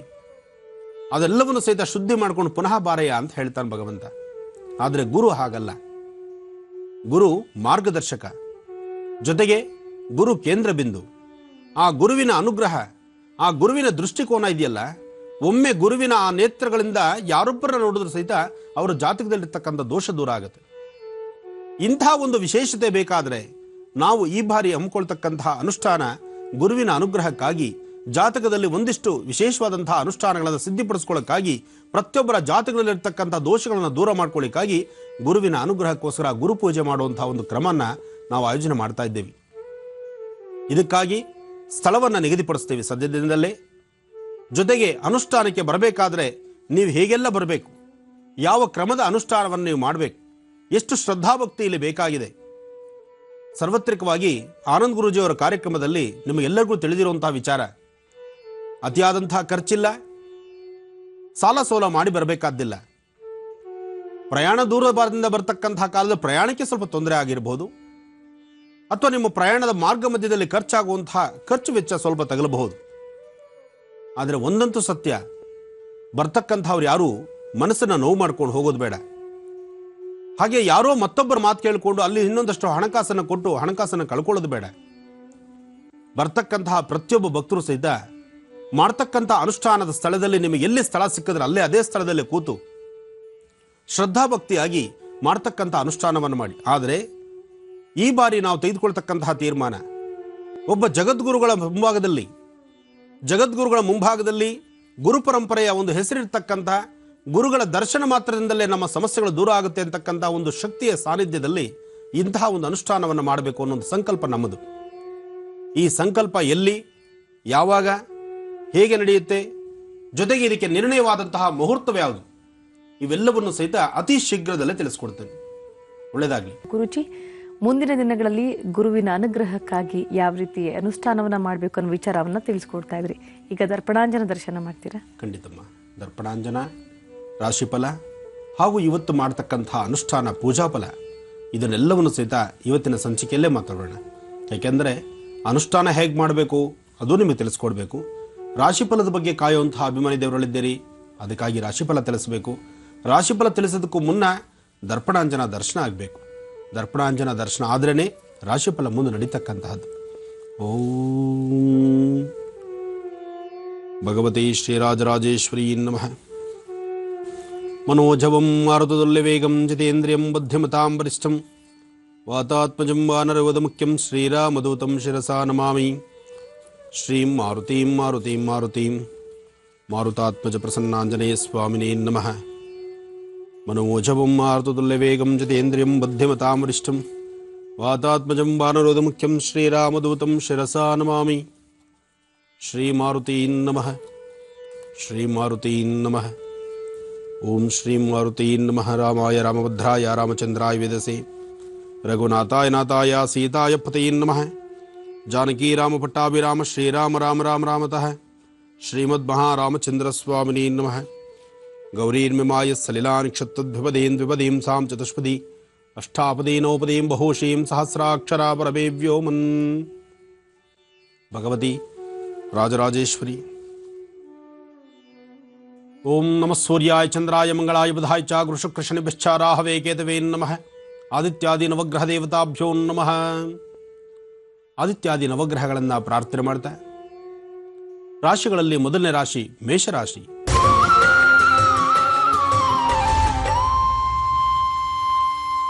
ಮೇಷರಾಶಿಯಲ್ಲಿರ್ತಕ್ಕಂಥವ್ರು ರಾಶಿಫಲದಲ್ಲಿ ಮೇಷರಾಶಿಯವರಿಗೆ ಇಷ್ಟಾರ್ಥವನ್ನು ಸಿದ್ಧಿಸ್ಕೊಳ್ತಕ್ಕಂಥ ಒಂದು ಮಹಾ ವಿಶೇಷವಾಗಿರ್ತಕ್ಕಂಥ ದಿನ. ಕಾರಣ ಅನುರಾಧ ನಕ್ಷತ್ರ ಬಹಳ ವಿಶೇಷ. ಇನ್ನು ಹುಣ್ಣಿಮೆ ಮಂಗಳವಾರ ಅಂಗಾರಕನಿಗೆ ಬಹಳ ವಿಶೇಷ. ಹಾಗೆ ಮೇಷರಾಶಿಯವರಿಗೆ ನಿಮ್ಮ ಇಷ್ಟಾರ್ಥಗಳನ್ನು ಸಿದ್ಧಿಸ್ಕೊಳ್ಳೋದಕ್ಕೂ ಸಹಿತ ಅಷ್ಟೇ ವಿಶೇಷ. ಆದರೆ ಮೇಷರಾಶಿಯವರು ನೀವು ಮಾಡಬೇಕಾದಂತಹ ಒಂದು ಚಿಕ್ಕ ಅನುಷ್ಠಾನ ಇದೆ. ಮನೆಯಲ್ಲಿ ನಿಮ್ಮ ಮನೆ ದೇವರಿಗೆ ಅರ್ಚನೆ ಸಂಕಲ್ಪವನ್ನು ಅಥವಾ ಒಂದಿಷ್ಟು ಕುಂಕುಮನೋ ಅಥವಾ ಕೆಂಪು ಪುಷ್ಪಗಳಿಂದ ಪೂಜೆಯನ್ನು ಅಥವಾ ಒಂದಿಷ್ಟು ಪುಡಿ ಕುಂಕುಮನ ಹಣೆಗಿಟ್ಕೊಳ್ತಕ್ಕಂಥದ್ದು ಅಥವಾ ಕೆಂಪು ಕಲರ್ ಪುಷ್ಪವನ್ನು ಗಂಧದಲ್ಲಿ ಅದ್ದಿ ಅದನ್ನು ನಿಮ್ಮ ಮನೆ ದೇವರಿಗೆ ಅರ್ಚನೆ ಮಾಡ್ತಕ್ಕಂಥದ್ದು. ಈ ಪ್ರಕಾರವಾದಂತಹ ಅನುಷ್ಠಾನಗಳನ್ನು ಮಾಡಿದ್ರೆ ಇಷ್ಟಾರ್ಥವನ್ನು ಶೀಘ್ರವಾಗಿ ಸಿದ್ಧಿಸ್ಕೊಳ್ತೀರಿ. ಹಾಗೆ ಯಾವುದೇ ಕೈಂಕರ್ಯಗಳನ್ನು ಮಾಡಬೇಕಾದ್ರೂ ಯಾವುದೇ ಕೆಲಸ ಕಾರ್ಯಗಳನ್ನು ಮಾಡಬೇಕಾದ್ರೂ ನಿಮ್ಮ ಮನೆ ದೇವರ ಅನುಗ್ರಹದಿಂದ ಇಷ್ಟಾರ್ಥಗಳನ್ನು ಸಿದ್ಧಿಪಡಿಸ್ಕೋಬಹುದು. ಅಂತಹ ಸಿದ್ಧಿಪಡಿಸ್ಕೊಳ್ತಕ್ಕಂಥ ಒಂದು ವಿಶೇಷವಾಗಿರ್ತಕ್ಕಂತಹ ದಿನ ಇವತ್ತು. ಮೇಷರಾಶಿಯವರು ಮಧ್ಯಾಹ್ನ 3 ಗಂಟೆಯ ನಂತರ ಆರ್ಥಿಕ ಪರಿಸ್ಥಿತಿಯಲ್ಲಿ ಸ್ವಲ್ಪ ಮಟ್ಟಿಗೆ ಹಣದ ಮುಗ್ಗಟ್ಟಾಗ್ಬೋದು. ನಿಮ್ಮ ಮಾತಿನಂತೆ ನೀವು ನಡ್ಕೊಳ್ಳೋಕ್ಕಾಗದಿರೇ ಇರತಕ್ಕಂಥ ಪ್ರಸಂಗ ಎದುರಾಗ್ಬೋದು. ಆಗ ಸ್ವಲ್ಪ ಜನ ನಿಂದನೆ ಮಾತುಗಳನ್ನು ಆಡಿ ನಿಮ್ಮ ಮನಸ್ಸನ್ನು ಇಲ್ಲದಂಥ ರೀತಿಯಲ್ಲಿ ಸಮಸ್ಯೆಗೆ ಈಡು ಮಾಡ್ತಾರೆ. ಜೋಪಾನ. ಇವತ್ತು ಮಧ್ಯಾಹ್ನ 3ರ ನಂತರ 3ರಿಂದ 6 ಗಂಟೆಯವರೆಗೂ ಯಾವುದೇ ಕೆಲಸ ಕಾರ್ಯಗಳನ್ನು ಮಾಡಬೇಕಾದ್ರೂ ಸ್ವಲ್ಪ ಎಚ್ಚರಿಕೆಯಿಂದ ನಡೆದರೆ ಸಾಕಷ್ಟು ಅನುಕೂಲ ಇವತ್ತಿದೆ. ಇನ್ನು ವೃಷಭ ರಾಶಿ. ವೃಷಭ ರಾಶಿಯಲ್ಲಿರ್ತಕ್ಕಂಥವ್ರು ರಾಶಿಫಲದಲ್ಲಿ ವೃಷಭ ರಾಶಿಯವರಿಗೆ ಇಷ್ಟಾರ್ಥ ಸಿದ್ಧಿನೂ ಇದೆ, ಕೆಲಸ ಕಾರ್ಯಗಳಲ್ಲಿ ಲಾಭ ಇದೆ, ಆರ್ಥಿಕ ಪರಿಸ್ಥಿತಿಯಲ್ಲಿ ಅಭಿವೃದ್ಧಿ ಇದೆ ಮತ್ತು ವಿದ್ಯಾರ್ಥಿಗಳಿಗಂತೂ ನಿಮ್ಮ ವಿದ್ಯಾಭ್ಯಾಸದ ದಿನ ಬಹಳ ವಿಶೇಷವಾಗಿದೆ. ಇವತ್ತು ಎಷ್ಟು ಶ್ರದ್ಧಾಭಕ್ತಿಯಾಗಿ ನೀವು ವಿದ್ಯಾಭ್ಯಾಸದ ಕಡೆ ಗಮನ ಕೊಡ್ತಿರೋ ಅಷ್ಟೇ ಶೀಘ್ರವಾಗಿ ಕಾರ್ಯಸಿದ್ಧಿ ಆಗುತ್ತೆ. ಆದರೆ ಹನುಮನ ಆರಾಧನೆ ಬಹಳ ವಿಶೇಷವಾಗಿದೆ. ಮನೋಜವಂ ಮಾರುತತುಲ್ಯ ವೇಗಂ ಜತೇಂದ್ರಿಯಂ ಬದ್ಧಮತಾಂ ವರಿಷ್ಠಂ ವಾತಾತ್ಮಜಂ ವಾನರೋಧ ಮುಖ್ಯಂ ಶ್ರೀರಾಮದೂತಂ ಶಿರಸಾ ನಮಾಮಿ. ಈ ಪ್ರಕಾರವಾಗಿ ಮಾರುತಾತ್ಮಜ ಪ್ರಸನ್ನಾಂಜನೇಯ ಸ್ವಾಮಿನ ಶ್ರದ್ಧಾಭಕ್ತಿಯಾಗಿ ಪ್ರಾರ್ಥನೆ ಮಾಡೋದ್ರಿಂದ ಇಷ್ಟಾರ್ಥ ಸಿದ್ಧಿ, ಜೊತೆಗೆ ಸಕಲ ಸಂಕಷ್ಟಗಳನ್ನು ನಿವಾರಣೆ ಮಾಡತಕ್ಕಂಥ ಶಕ್ತಿ ಮಹಾಗಣಪನಿಗಿದೆ. ಅಂತಹ ಗಣಪತಿಗೆ ಒಂದು 21 ಗರಿಕೆ ಶ್ರೀಗಂಧದಲ್ಲದ್ದಿ ಗಣಪತಿಯ ಪಾದದ ಮೇಲೆ ಇಟ್ಟು ಪ್ರಾರ್ಥನೆ ಮಾಡೋದ್ರಿಂದ ವೃಷಭ ರಾಶಿಯವರಿಗೆ ಮತ್ತಷ್ಟು ಕಾರ್ಯಸಿದ್ಧಿ ಅತಿ ಶೀಘ್ರದಲ್ಲಿ. ಇನ್ನು ಮಿಥುನ ರಾಶಿ. ಮಿಥುನ ರಾಶಿಯಲ್ಲಿರ್ತಕ್ಕಂಥವ್ರು ಮಿಥುನ ರಾಶಿ ಮಿಥುನ ಲಗ್ನ. ನಿಮ್ಮ ಸಮಸ್ಯೆಗಳಂತಕ್ಕಂಥದ್ದು ದಿನೇ ದಿನೇ ಉಲ್ಬಣ ಆಗ್ತಾ ಇದೆ. ಹಾಗೆ ನಿಮ್ಮ ಮನಸ್ಸು ಬಹಳ ಚಂಚಲತೆಯಲ್ಲಿದೆ. ಭೂಮಿಗೆ ಸಂಬಂಧಪಟ್ಟ ವಿಚಾರದಲ್ಲಿ ಬಹಳಷ್ಟು ನಿಮ್ಮ ಹೋರಾಟ ನಡೀತಾ ಇದೆ. ಆದರೆ ಯಾವುದನ್ನೂ ಕಾರ್ಯಸಿದ್ಧಿ ಮಾಡ್ಕೊಳ್ಳೋಕ್ಕಾಗದಂಥ ಪರಿಸ್ಥಿತಿಯಲ್ಲಿ ನೀವಿದ್ದೀರಿ. ದುರ್ಗಾ ಗಣಪತಿನ ಆರಾಧನೆ ಮಾಡ್ತಾ ಬರ್ತಕ್ಕಂಥ ಸಮಸ್ಯೆಗಳಿಂದ ನೆಮ್ಮದಿಯುತವಾಗಿರಬೇಕು ಅಂತ ಸಾಕಷ್ಟು ನಿಮ್ಮ ಹೋರಾಟ ನಡೀತಿದೆ. ಆದರೂ ನೀವು ಯಾರನ್ನ ನಂಬೋದು, ಯಾರನ್ನ ಬಿಡೋದು, ಯಾರನ್ನ ನಂಬಿದ್ರೂ ಸಹಿತ ಯಾರಾದರೂ ಒಬ್ರು ಮೋಸ ಮಾಡಿ ಹೋಗ್ತಿರ್ತಾರೆ. ಜೊತೆಗೆ ಆರ್ಥಿಕ ಪರಿಸ್ಥಿತಿ ಹಣಕಾಸಿನ ವಿಚಾರದಲ್ಲಿ ಬಹಳ ಬೇಗ ಮೋಸ ಹೋಗ್ತೀರಿ. ಇವತ್ತಂತೂ ನಾನು ಹೀಗೆ ಇರಬೇಕು, ನಾನು ಯಾರೊಬ್ಬರನ್ನು ಮಾತಾಡೋದು ಬೇಡ, ನನ್ನಂತೆ ನಾನಿದ್ದು ನನ್ನ ಕೆಲಸಗಳನ್ನು ನಾನು ಸಾಧನೆ ಮಾಡ್ಕೋಬೇಕು ಅಂತ ಅನ್ನೋಂತಹ ಮನಸ್ಥಿತಿಯೂ ಬಹಳ ಚಂಚಲತೆ ಉಂಟಾಗುತ್ತೆ. ಜೊತೆಗೆ ಇವತ್ತು ನೀವು ಏನೇ ಕೆಲಸ ಮಾಡೋದಕ್ಕೆ ಹೊರಟರೂ ಅಡ್ಡಿ ಆತಂಕ ಅಂತಕ್ಕಂಥದ್ದು ಸಾಕಷ್ಟಿದೆ. ಆದರೆ ಮಿಥುನ ರಾಶಿಯವರಿಗೆ ಇವತ್ತು ಮಧ್ಯಾಹ್ನ 3 ಗಂಟೆ ನಂತರ ಅಂದರೆ 3ರಿಂದ 4:20 ಆ 1 ಗಂಟೆ 20 ನಿಮಿಷದ ಒಳಗಾಗಿ ಯಾವುದೇ ಒಂದು ಕೆಲಸ ಕಾರ್ಯ ಮಾಡಬೇಕಾದ್ರೂ ಸ್ವಲ್ಪ ಜೋಪಾನ. ಜೊತೆಗೆ ಈ ಸಮಯದಲ್ಲಿ ಯಾರೊಬ್ಬರ ಮಾತು ಕೇಳಿಕೊಂಡು ನೀವು ಯಾವುದೇ ಕಾಗದ ಪತ್ರಗಳಿಗೆ ಸಹಿ ಹಾಕೋದು ಸಹಿತ ಅಷ್ಟು ಸಮಂಜಸವಲ್ಲ. 3ರಿಂದ 4:20 ಒಳಗಾಗಿ ಯಾವುದೇ ಕಾಗದ ಪತ್ರಗಳಿಗೆ ಸಹಿ ಬೇಡ. ಯಾವುದೇ ಒಂದು ತೀರ್ಮಾನವನ್ನು ದೃಢವಾದ ಸಂಕಲ್ಪವನ್ನು ತೆಗೆದುಕೊಳ್ಳೋದು ಬೇಡ. ದೂರಭಾರ ಪ್ರಯಾಣ ಇದ್ದರೆ ಆ ಸಮಯದಲ್ಲಿ ಪ್ರಯಾಣ ಮಾಡ್ತಕ್ಕಂಥದ್ದು ಅಷ್ಟು ಸಮಂಜಸ ಅಲ್ಲ. ಜೊತೆಗೆ ನೀವು ಯಾವುದೇ ಒಂದು ತೀರ್ಮಾನಕ್ಕೆ ಬಂದರೂ ಸಹಿತ ಮನೆಯಲ್ಲಿರ್ತಕ್ಕಂಥ ಹಿರಿಯರ ಸಮ್ಮುಖದಲ್ಲಿ ಕೂತು ಅವರ ಮಾರ್ಗದರ್ಶನದಂತೆ ನಡೀತಕ್ಕಂಥದ್ದು ಇವತ್ತು ಬಹಳ ಸೂಕ್ತ. ಹಾಗೆ ನಿಮ್ಮ ಮನೆ ದೇವರ ಆರಾಧನೆ ಮಾಡಿ ಶಿವನ ಆಲಯದಲ್ಲಿ ಒಂದಿಷ್ಟು ಭಸ್ಮ ಪ್ರಸಾದವನ್ನು ಹಣೆಗಿಟ್ಕೊಳ್ಳಿ. ಒಳ್ಳೆಯದಾಗಲಿ. ವೀಕ್ಷಕರೇ, ನೀವು ನಮಗೆ ಕರೆ ಮಾಡಬಹುದು, ಗುರೂಜಿಯವರ ಹತ್ರ ಮಾತನಾಡಬಹುದು, ನಿಮ್ಮ ಸಮಸ್ಯೆಯನ್ನ ಹೇಳ್ಕೊಬಹುದು. ಗುರೂಜಿ ಅದಕ್ಕೆ ಸೂಕ್ತವಾದಂತಹ ಪರಿಹಾರವನ್ನ ಕೊಡ್ತಾರೆ. ಹಾಗೆ ಇದು ಸ್ವರವನ್ನ ಆಧರಿಸಿ ಪರಿಹಾರ ಕೊಡುವಂತ ವಿಭಾಗ ಆಗಿರೋದ್ರಿಂದ ಯಾರಿಗೆ ಸಮಸ್ಯೆ ಇರುತ್ತೆ ಅಂಥವ್ರು ಮಾತ್ರ ಕರೆ ಮಾಡಬಹುದು. ಅಂಥ ವೇಳೆ ಮಾತ್ರ ಗುರೂಜಿ ಅದಕ್ಕೆ ಸೂಕ್ತವಾದಂಥ ಪರಿಹಾರ ಕೊಡೋಕ್ಕೆ ಸಾಧ್ಯ ಆಗುತ್ತೆ ಅಂತ ಹೇಳ್ತಾ ಬನ್ನಿ ಪ್ರಾರಂಭ ಮಾಡೋಣ ಸ್ವರ ಜ್ಯೋತಿಷ್ಯ ವಿಭಾಗ.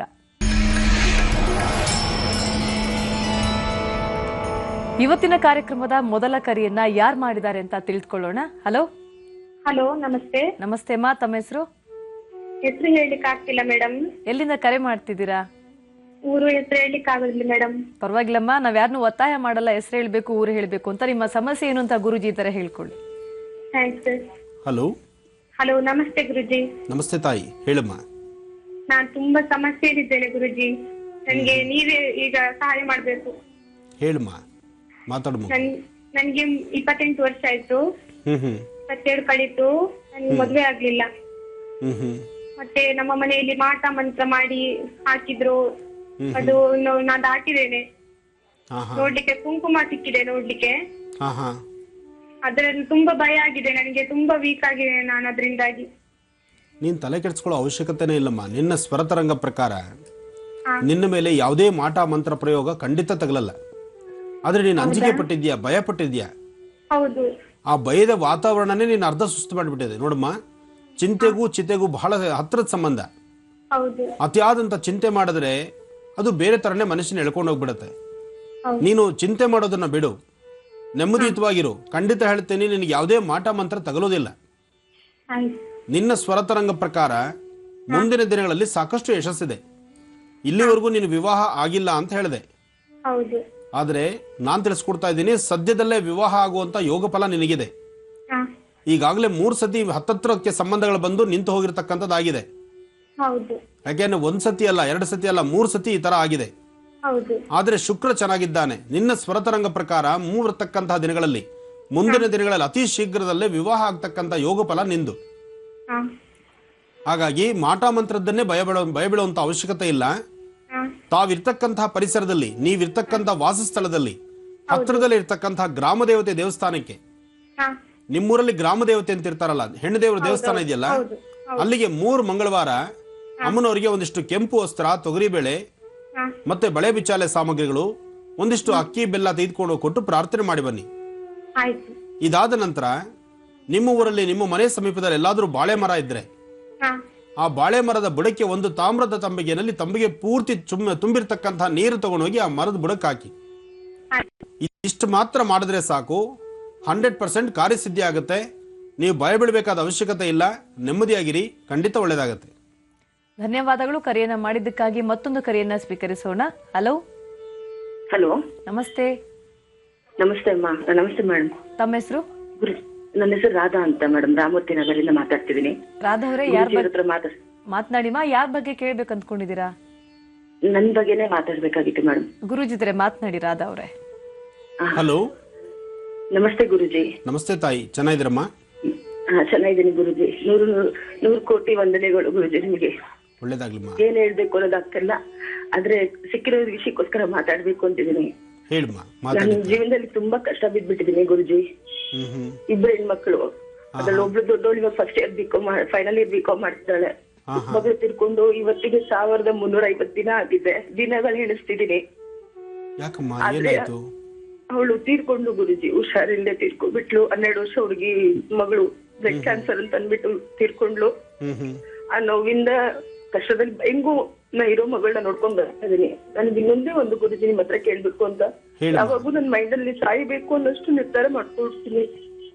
ಯಾಕೆ ಅಂದ್ರೆ ನಮ್ಮ ಮನೆಯವರು ನಮ್ ಜೊತೆ ಇಲ್ಲ ಗುರುಜಿ. 8 ವರ್ಷ ಆಯ್ತು. 2007 ನಮ್ನ ಬಿಟ್ಟವರು ಬೇರೆಯವ್ರ ಜೊತೆ ಇದ್ದಾರೆ. ಬೇರೆಯವರೆಲ್ಲ ಹೇಳೋದು ಬೇರೆ ತರ ಎಲ್ಲ ಹೇಳ್ಕೊಂತಿರ್ತಾರೆ. ಅವಳು ನಮ್ಮ ಮನೆಯವ್ರ ಜೊತೆ ಇರೋದ್ ನೋಡಿದ್ರೆ, ಅವಳ ಹಸ್ಬೆಂಡ್ ಬಿಟ್ಟು ನನ್ನ ಹಸ್ಬೆಂಡ್ ಜೊತೆಲಿ ಇದಾರೆ. ಅವಳಿಗೂ 8 ಸ್ಟ್ಯಾಂಡರ್ಡ್ ಮಗ ಇದ್ದು ಕರ್ಕೊಂಡ್ ಬಂದು ಇವ್ರು ಸಂಸಾರ ಮಾಡ್ತಿದ್ದಾರೆ. ಯಾರನ್ನ ಕೇಳಿದ್ರೆ ಮನೆ ಕೆಲಸದವಳು ಅಂತ ಹೇಳ್ತಾರೆ. ಇವಾಗ ಇವರಿಗೆ ಮಗು ಆಗಿದೆ. ಇದು ನ್ಯಾಯ ಗುರುಜಿ? ಕೋರ್ಟ್ ಅಲ್ಲಿ ಇವತ್ತುವರೆಗೂ ಕೇಸ್ ಅಂತ ಓಡಾಡ್ತಿದ್ದೀನಿ. ನಾಳೆ 4ನೇ ತಾರೀಕು ಕೇಸ್ ಇದೆ ಗುರುಜಿ. ಯಾವಾಗ ಕೋರ್ಟಿಗೆ ಹೋದ್ರು ಏನು ಇಲ್ದಿರೋ ತರ ಬರ್ತಾರಲ್ಲಿ ತೋರಿಸ್ತಾರೆ. ಆದ್ರೆ ನನ್ಗಿಲ್ಲಿ ಹೆಂಗ ಆಗ್ತಿದೆ ಅಂದ್ರೆ, ಮಗಳು ಫೈನಲ್ ಇಯರ್ ಓದಿಸ್ಬೇಕು ಅಂತ ಅವಳನ್ನ ಓದಿಸಿ ಒಂದ್ ದಾರಿಗೆ ತಂದ ಮೇಲೆ ನನ್ ಸತ್ರೆ ಚೆನ್ನಾಗಿರ್ತಾರೆ. ಅಲ್ಲಿವರೆಗೂ ಜೀವ ಕೊಡು ಅಂತ ಒಂದೊಂದ್ಸತಿ ಬೇಡ್ಕೊತೀನಿ. ಮಲ್ಕೊಂಡ್ರೆ ನಿದ್ದೆ ಬರಲ್ಲ ಗುರುಜಿ. ಎಷ್ಟೋ ಸತಿ ನಿದ್ದೆ ಮಾತ್ರೆಗಳು ತಗೋತೀನಿ. ಏನ್ ಮಾಡ್ಬೇಕು ಅಂತ ಗೊತ್ತಿಲ್ಲ. ನನ್ ಜೀವನ ಹೆಂಗ್ ಮಾಡ್ಬೇಕು ಅಂತಾನೆ ಗೊತ್ತಾಗ್ತಿಲ್ಲ ಗುರುಜಿ. ಹಂಗು ಮಕ್ಕಳಿಗೆ ನನಗೇನು ಗೊತ್ತಿಲ್ಲ. ನಾನು ಅಷ್ಟೇನು ಓದಿಲ್ಲ. ಆದ್ರೂ ಈ ಸ್ಕೂಲ್ ವ್ಯಾನ್ ಮಕ್ಕಳನ್ನ ಪಿಕಪ್ ಡ್ರಾಪ್ ಮಾಡ್ಬೇಕು, ಬಟ್ಟೆ ಹುಲಿ ಎಲ್ಲಾ ಮಾಡ್ತೀನಿ ಗುರುಜಿ. ಒಂದೊಂದ್ಸತಿ ನನ್ ಮೈಂಡೇ ಚೇಂಜ್ ಆಗಲ್ಲ ಗುರುಜಿ. ಸತ್ತೋಗೋಣ ಅನ್ಸುತ್ತೆ. ಇಲ್ಲಮ್ಮ, ನಾನೊಂದು ಮಾತು ಹೇಳ್ತೀನಿ ಕೇಳಿಮ್ಮ. ಇಷ್ಟು ಸಮಸ್ಯೆ ಹೊತ್ತು, ಇಷ್ಟು ನೋವನ್ನು ಇಟ್ಕೊಂಡು ಮಗಳನ್ನ ಒಂದು ಚೆನ್ನಾಗಿ ಓದಿಸಿ ಅವಳನ್ನ ಒಂದು ಒಳ್ಳೆ ಮನೆ ಸೇರಿಸಬೇಕು ಅನ್ನೋ ಆಸೆ ಹಂಬಲದಲ್ಲಿದ್ದೀರಿ. ಇದು ಪ್ರತಿಯೊಬ್ಬ ತಾಯಿ ಅಪೇಕ್ಷೆ ಪಡ್ತಕ್ಕಂಥದ್ದೇ ನಿಜ. ಆದ್ರೆ ನಿಮ್ಮ ಮನಸ್ಥಿತಿ ಸಾಮಾನ್ಯವಾದ್ದಲ್ಲ. ನಿಜಕ್ಕೂ ಬಹಳ ವಿಶೇಷತೆ ಇದೆ ನೋಡಮ್ಮ. ಇದು ಕಾಣದ್ದು, ನಿಮ್ಮ ಕಣ್ಣೆದುರುಗ ಕಾಣ್ತಾ ಇರ್ತಕ್ಕಂಥದ್ದು, ಇದರಲ್ಲಿ ನ್ಯಾಯ ಬೇಕು ಅಂತ ಹೊಡೆದಾಡ್ತಾ ಇರ್ತಕ್ಕಂಥವ್ರು ನೀವು. ಇಲ್ಲಿ ನ್ಯಾಯಕ್ಕಾಗಿ ಹೊಡೆದಾಡೋದು ಒಂದು ಭಾಗ ಇರ್ಲಿ, ಅದು ಅದ್ರ ಪಾಡ್ಗೆ ಅದು ಬರ್ಲಿ. ಮಗಳು ಹಾಸ್ಪಿಟಲ್ ಇದ್ದಾಗ ಮನೆ ಮಾರ್ಬಿಟ್ಟು ಕೊಡ್ತೀನಿ ದುಡ್ಡು, ನನ್ನ ಹತ್ರ ದುಡ್ಡಿಲ್ಲ ಅಂದಾಗ ಮನೆ ಮಾರೋದಕ್ಕೆ ಸೈನ್ ಹಾಕಿಸ್ಕೊಟ್ಟು ತಗೊಂಡೋಗ್ಬಿಟ್ಟು ಮನೆ ಮಾರ್ಕೊಂಡು ಕೂಡ ಅವರೇ ಎಲ್ಲ ಇದ್ ಮಾಡ್ಕೊಂಡು ಕೊಡೋ ಮಕ್ಳಿಗೆ ಇಬ್ರಿಗೂ ಕೊಡ್ತೀನಿ ಅಂತ ಹೇಳಿದ್ದು. ಒಂದ್ ಮಗಳು ಕೊಟ್ಟು ಇನ್ನೊಂದ್ ಮಗಳು ಕೊಟ್ಟಿಲ್ಲ. ಕೋರ್ಟಲ್ಲಿ ಬಂದ್ರೆ ಸುಳ್ಳು ಹೇಳ್ತಾರೆ ಗುರುಜಿ, ನಾನು 10 ಲಕ್ಷ ಖರ್ಚು ಮಾಡಿದೆ, ನಾನು 1 ಲಕ್ಷ ಖರ್ಚು ಮಾಡಿದೆ, ನಾನು ಕೊಡೋದಿಲ್ಲ ಅಂತ ಹೇಳ್ತಾರೆ ಗುರುಜಿ. ನಾನು ಹೇಳ್ತಿರೋದೇನಂದ್ರೆ ನಾನು 1 ರೂಪಾಯಿ ಕೊಡಬೇಡಿ, ದೊಡ್ಡ ಮಗಳು ಕೊಡಿ ಅಂತ ಕೇಳ್ಕೊತಾ ಇದೀನಿ. ಇರೋ ಮಗಳು ಕೊಡಿ. 5 ಲಕ್ಷ ಕೊಟ್ಟಿದ್ದಾರೆ ಗುರುಜಿ, ಮಿಕ್ಕಿದ್ ಕೊಟ್ರೆ ಅವ್ರಿಗೆ ಜೀವನಕ್ಕಾಗತ್ತೆ ಅಂತ ಕೇಳ್ಕೊತಿದೀನಿ. ಅದು ಮಾಡಲ್ಲ ಅಂತಾರೆ ಗುರುಜಿ ಅವರು. ಅಮ್ಮ ನಾನು ಮಾತು ಹೇಳ ತಾಯಿ, ಅವರು ಇರೋರು ಕೊಡ್ಲಿಕ್ಕೆ ಅವ್ರ ಮನಸ್ಸು ಬರ್ತಾ ಇಲ್ಲ. ಏನು ಇಲ್ದಿರತಕ್ಕಂತಹ ನಿರ್ಗತಿಕರು ಏನು ಇಲ್ಲ ಅನ್ಕೊಂಡು ಕಷ್ಟನೂ ಸುಖನೂ ಅದರಲ್ಲೇ ತೂಗಿಸೋರು ಎಷ್ಟೋ ಜನ ಇದ್ದಾರೆ. ಬರ್ದಿರತಕ್ಕಂಥದ್ದನ್ನ ಕೊಡ್ದಿರತಕ್ಕಂಥ ಅವ್ರ ಮನಸ್ಥಿತಿನ ಹೊಡೆದಾಡ್ಕೊಂಡು ಕೊಡಿಸ್ಕೊಳ್ಳೋದಕ್ಕಾಗಿ ನಿಮ್ಮ ಈ ಹುಚ್ಚು ಪ್ರಯತ್ನ ಸಮಂಜಸ ಅಲ್ಲಮ್ಮ. ಇದು ನೋಡಮ್ಮ, ನಿಮ್ಮ ಮಗಳ ಹಣೆ ಬರದಲ್ಲಿ ಅವಳು ಯಾವ ರೀತಿ ರಾಜಯೋಗದಲ್ಲಿ ಬದುಕಬೇಕು ಅಂತ ಅವಳ ಹಣೆಯಲ್ಲಿ ಬರ್ದಿದ್ಯೋ, ಭಗವಂತ ಬರ್ದಿದ್ದಾನೋ, ಅದು ಖಂಡಿತ ಸಾಧನೆ ಆಗುತ್ತೆ. ನೀವು ಬಹಳ ಕಷ್ಟಪಟ್ಟು ನಿಮ್ಮ ಮಗಳನ್ನ ಬಹಳ ಮುದ್ದಾಗಿ ಒಳ್ಳೆ ವಿದ್ಯಾಭ್ಯಾಸ ಕೊಟ್ಟು ಅವಳನ್ನ ಒಳ್ಳೆ ಮನೆ ಸೇರಿಸಬೇಕು ಅನ್ನೋ ಹಂಬಲದಲ್ಲಿ ನೀವು ಇದ್ದೀರಿ. ಖಂಡಿತ ಅದು ಶೀಘ್ರವಾಗಲಿ ಅಂತ ನಾನು ದೇವ್ರನ್ನ ಪ್ರಾರ್ಥಿಸ್ತೇನೆ. ಆದ್ರೆ ಮನೆಯವರು ಮಾಡ್ತಾ ಇರ್ತಕ್ಕಂಥ ಅಮ್ಮ, ಅವ್ರು 100 ಮಾಡ್ಲಿ, ನಿಮ್ಮ ಒಳ್ಳೆ ಮನಸ್ಸಿನಿಂದ ಆ ಮುದ್ದಾದ ಮಗುನ ನೀವು ಸಂರಕ್ಷಣೆ ಮಾಡ್ತಾ ಇದ್ದೀರಿ. ಆ ಮಗುನ ಆದಷ್ಟು ಬೇಗ ದಡ ದಾಟಿಸೋದ್ರ ಬಗ್ಗೆ ಚಿಂತನೆ ಮಾಡಿ. ಯಾಕೆಂದ್ರೆ ಕಾಲಕ್ರಮೇಣ ಈ ಕಾಲ ಅಷ್ಟು ಸಮಂಜಸವಲ್ಲ. ಅದಕ್ಕಿಂತ ಹೆಚ್ಚಿನಾಗಿ ನಾಳೆ ತಂದೆಯ ಚರಿತ್ರೆ ಏನು ಅಂತ ಬಂದಾಗ ಇಂಥದ್ದೆಲ್ಲ ಒಂದು ಹೆಣ್ಣು ಮಗುವಿನ ಬದುಕಲ್ಲಿ ಅದು ಬಹಳ ನೋವು ತಂದು ಕೊಡುತ್ತೆ. ಅದಕ್ಕಾಗಿ ಅವಳ ಮನಸ್ಥಿತಿ ಅರ್ಥ ಮಾಡ್ಕೊಳ್ಳುವಂತಹ ವ್ಯಕ್ತಿನ ನೋಡಿ ಸಮಂಜಸವಾಗಿ ಆದಷ್ಟು ಬೇಗ ಅವಳಿಗೊಂದು ಜವಾಬ್ದಾರಿ ಮುಗಿಸೋದು ಬಹಳ ಉತ್ತಮ. ಅದು ಬಿಟ್ಟು ಅವಳನ್ನ ಅದಕ್ಕೇನ್ ಮಾಡ್ಬೇಕು ಅಂತಾನೆ ಗೊತ್ತಿಲ್ಲ ಗುರುಜಿ ನನಗೆ. ನೋಡಮ್ಮ, ನೀವು ನಿದ್ದೆ ಮಾಡ್ದಿರಾ ಆರೋಗ್ಯ ಕೆಡಿಸ್ಕೊಂಡು ಇಲ್ಲದಂತ ರೀತಿ ಪ್ರತಿದಿನ ಚಿಂತೆ ಮಾಡ್ತಾ ನಿಮ್ಮ ಮನಸ್ಥಿತಿನ ಹಾಳು ಮಾಡ್ಕೊಳ್ಳೋದ್ರಿಂದ ನಾಳೆ ನಿಮ್ಮ ಮಗಳ ಜೀವನದಲ್ಲೂ ಇದು ನೋವಾಗತ್ತೆ. ಅದಕ್ಕಾಗಿ ಸಾಧ್ಯವಾದಷ್ಟು ಇದನ್ನು ಮರಿತಾ ಬರಬೇಕು. ಮುಂದೆ ಬರ್ತಕ್ಕಂಥ ದಿನಗಳನ್ನ ಸ್ವಾಗತಿಸಬೇಕು. ಸಾಧ್ಯವಾದಷ್ಟು ನೆಮ್ಮದಿಯತ್ತ ನಮ್ಮ ನಡಿಬೇಕು. ಅದನ್ನು ಬಿಟ್ಟು ನೀವು ಇದನ್ನೇ ಚಿಂತೆ ಮಾಡ್ತಿದ್ರೆ ನೋಡಿ, ಮಗಳಂತೂ ಒಬ್ಬ ಮಗಳನ್ನ ಕಳ್ಕೊಂಡಾಯ್ತು. ಒಬ್ಬ ಮಗಳು ಹೋದ್ಮೇಲೆ ಇನ್ನು ಆ ಮಗಳ ಬಗ್ಗೆ ಚಿಂತನೆ ಮಾಡೋ ಬದಲು ಆ ಮಗಳನ್ನೂ ಸಹಿತ ಈ ಮಗಳಲ್ಲೇ ನೋಡ್ಬೇಕು. ಯಾಕೆಂದ್ರೆ ಹೋದವರಂತೂ ಖಂಡಿತ ಬರಲ್ವಲ್ಲಮ್ಮ. ಆದ್ರೂ ನನಗೆ ಒಂಥರ ಆಗುತ್ತೆ ಗುರುಜಿ, ಮಲಗಿದ್ರೆ ಬರೀ ಚಿಂತೆಗಳೇ ಗುರುಜಿ, ತಲೆ ತುಂಬಾ ಚಿಂತೆಗಳೇ ಗುರುಜಿ. ಹೌದಮ್ಮ, ನೋಡು ತಾಯಿ, ನಾನು ಇಲ್ಲಿ ಕೂತು ನಿಮ್ಗೆ ಧೈರ್ಯ ಹೇಳ್ಬೋದು. ಪುತ್ರ ಶೋಕಂ ನಿರಂತರಂ ಅಂತ ಹೇಳ್ತಾರೆ. ಮನುಷ್ಯ ಏನೇನು ಬೇಕಾದ್ರೂ ಕಳ್ಕೊಂಡ್ರದನ್ನ ಪಡಿಬಹುದು, ಆದ್ರೆ ಇಂಥದ್ದನ್ನ ಕಳ್ಕೊಂಡ ಪಡೆಯುವಂಥದ್ದಲ್ಲ. ಆದ್ರೆ ಒಂದು ವಿಚಾರಮ್ಮ, ನೀವು ಧೈರ್ಯ ತಂದ್ಕೊಳ್ಬೇಕು. ಯಾಕೆಂದ್ರೆ ನಿಮ್ಮ ಮುಂದೆ ಇನ್ನೊಂದು ದೊಡ್ಡ ಜವಾಬ್ದಾರಿ ಇದೆ. ಆ ಜವಾಬ್ದಾರಿ ಬಗ್ಗೆ ನಿಮ್ಮ ಚಿಂತನೆ ಮಾಡೋದ್ರಲ್ಲಿ ಇದನ್ನ ಮರೆತು ಕೂತ್ಕೊಂಡ್ರೆ ಎಲ್ಲೋ ಸಮಸ್ಯೆ ಆಗುತ್ತೆ. ಆ ಸಮಸ್ಯೆ ಆಗೋದು ಬೇಡ. ನೀವು ಚೆನ್ನಾಗಿರಿ, ಆದಷ್ಟು ಬೇಗ ನಿಮ್ಮ ಜೀವನ ಚೆನ್ನಾಗಿರ್ಲಿ. ನಾನಿವತ್ತೊಂದು ಅನುಷ್ಠಾನವನ್ನು ತಿಳಿಸ್ಕೊಡ್ತಾ ಇದ್ದೇನೆ. ಸಾಧ್ಯವಾದರೆ ಇನ್ನು ಸ್ವಲ್ಪ ಹೊತ್ತು ನಾನು ಈ ಕಾರ್ಯಕ್ರಮ ಹೀಗೆ ನೋಡಿ ಆ ಅನುಷ್ಠಾನವನ್ನು ಸಾಧ್ಯವಾದರೆ ನೀವು ಮಾಡಿ, ಖಂಡಿತ ನಿಮ್ಮಲ್ಲಿ ಸಾಕಷ್ಟು ಯಶಸ್ಸು ತಂದುಕೊಡುತ್ತೆ. ಒಳ್ಳೇದಾಗ್ಲಿ ತಾಯಿ. ಮತ್ತಷ್ಟು ಕರೆಗಳು ಸಿದ್ಧವಾಗಿದೆ, ಸ್ವೀಕರಿಸೋಣ. ಹಲೋ. ಹಲೋ, ನಮಸ್ತೆ. ನಮಸ್ತೆ. ತಮ್ಮ ಹೆಸರು? ನನ್ನ ಹೆಸರು ಸುಹಾಸಿನಿ ಅಂತ. ಎಲ್ಲಿಂದ ಕರೆ ಮಾಡ್ತಿದ್ದೀರಾ? ರಾಜರಾಜೇಶ್ವರಿ ನಗರಿಂದ. ಯಾರ ಬಗ್ಗೆ ಕೇಳಬೇಕು ಅಂದ್ಕೊಂಡಿದ್ದೀರಾ? ನನ್ ಬಗ್ಗೆನೇ ಕೇಳ್ಬೇಕು. ಗುರುಜಿ ಇದ್ರೆ ಮಾತನಾಡಿಮ್ಮ. ಹಲೋ. ಹಲೋ, ನಮಸ್ತೆ ಗುರುಜಿ. ನಮಸ್ತೆ ಅಮ್ಮ. ನಾನು RR ನಗರಿಂದ ಮಾಡ್ತಾ ಇರೋದು. ಹೇಳಮ್ಮ. ನಂಗೆ ಇದಕ್ ಮುಂಚೆ ನೀವು 9 ವಾರ ಜಡೆ ಮುನೀಶ್ವರನ್ ಪೂಜೆ ಮಾಡಕ್ ಹೇಳಿದ್ರಿ. ಆ ಪೂಜೆ ಮಾಡ್ದೆ, ಕುಕ್ಕೆ ಸುಬ್ರಹ್ಮಣ್ಯಕ್ಕೆ ಹೋಗ್ ಬಂದ್ವಿ. ಆ ಮಗು ವಿಷಯಕ್ಕೆ ಕೇಳಿದ್ದು.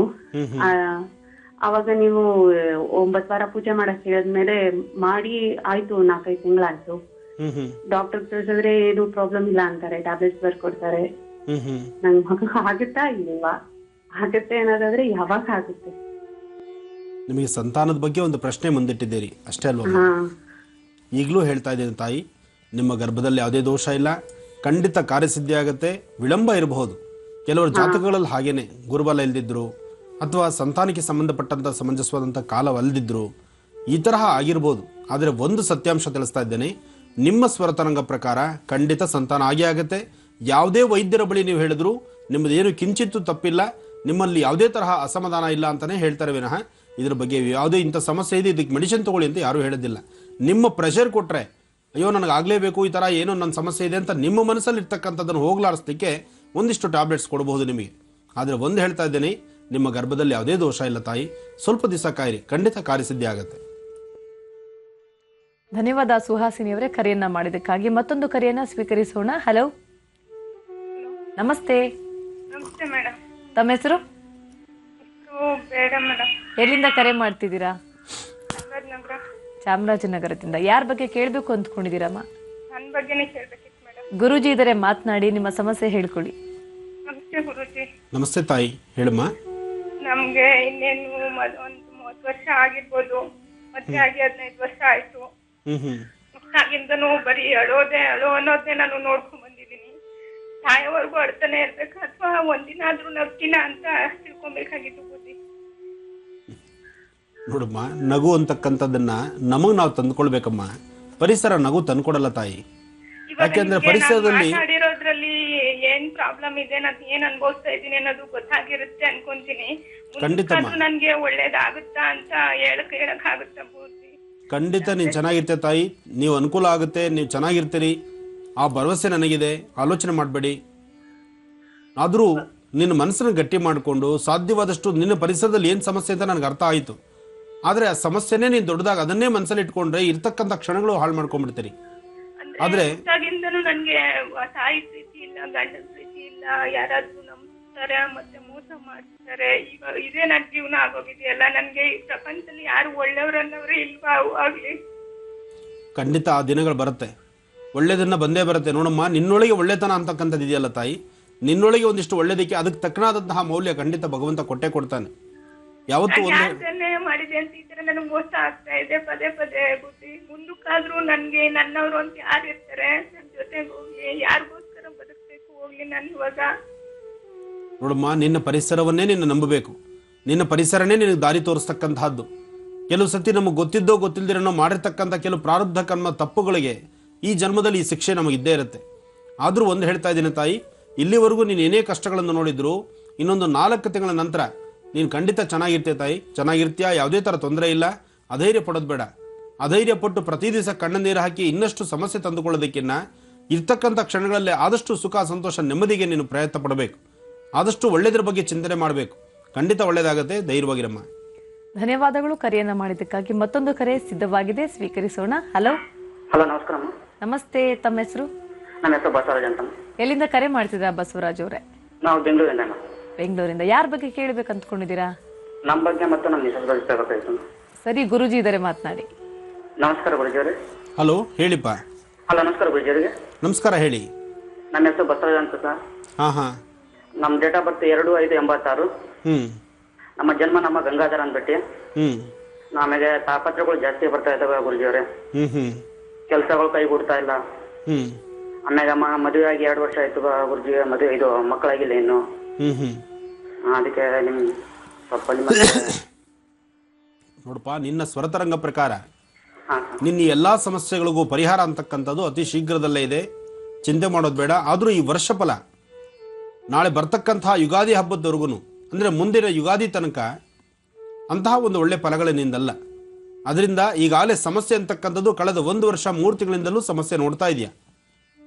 ಎಲ್ಲ ಥರದಲ್ಲೂ ಲಾಸು ನೋಡ್ತೀಯಾ, ಮತ್ತು ಹಣಕಾಸಿನ ವಿಚಾರದಲ್ಲಾಗಲಿ ಮನೆಯಲ್ಲೂ ನೆಮ್ಮದಿ ಇಲ್ಲದಂಥ ಪರಿಸ್ಥಿತಿಯಲ್ಲಿದೆಯಾ. ಇದೆಲ್ಲವೂ ಸರಿಪಡಿಸ್ಕೋಬೇಕಾದ್ರೆ ಮುಂದೆ ಬರ್ತಕ್ಕಂತಹ ಯುಗಾದಿ ಹಬ್ಬ ಆದಮೇಲೆ ನಿನ್ನ ಜೀವನದಲ್ಲೂ ಸಾಕಷ್ಟು ಬೆಳಕನ್ನು ನೋಡ್ತೀಯ.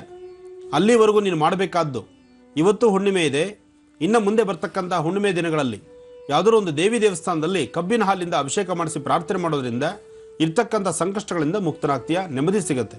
ಒಳ್ಳೇದಾಗ್ಲಿಪ್ಪ. ಮಿಥುನ ರಾಶಿಯವರಿಗೆ ಗುರುಜಿ ದಿನ ಭವಿಷ್ಯವನ್ನ ತಿಳಿಸ್ಕೊಟ್ಟಿದ್ರು. ಈಗ ಅದನ್ನ ಮುಂದುವರಿಸ್ತಾರೆ. ಗುರುಜಿ, ಕರ್ಕಾಟಕ ರಾಶಿಯಿಂದ ತಿಳಿಸ್ಕೊಡ್ಬೇಕಾಗಿತ್ತು. ಖಂಡಿತಮ್ಮ. ಇನ್ನ ಕರ್ಕಾಟಕ ರಾಶಿ. ಕರ್ಕಾಟಕ ರಾಶಿಯಲ್ಲಿರ್ತಕ್ಕಂಥವ್ರು ರಾಶಿ ನಕ್ಷತ್ರಚಾರ ಪ್ರಕಾರ ಚಂದ್ರ ಮತ್ತು ಬುಧ ಇರ್ತಕ್ಕಂಥ ಆಸ್ಥಾನ ಚೆನ್ನಾಗಿದ್ದು ಇಷ್ಟಾರ್ಥಗಳನ್ನು ಸಿದ್ಧಿಸ್ಕೊಳ್ತಕ್ಕಂಥ ದಿನ. ಇವತ್ತು ನೀವು ಮಾಡ್ತಕ್ಕಂಥ ಯಾವುದೇ ಕೆಲಸ ಕಾರ್ಯಗಳಾದರೂ ಭಾಳಷ್ಟು ವೇಗವಾಗಿ ಸಿದ್ಧಿಪಡಿಸ್ಕೊಳ್ತಕ್ಕಂಥ ರೀತಿಯಲ್ಲಿ ಭಾಳಷ್ಟು ನೋಡುತ್ತಿದ್ದೀರಿ.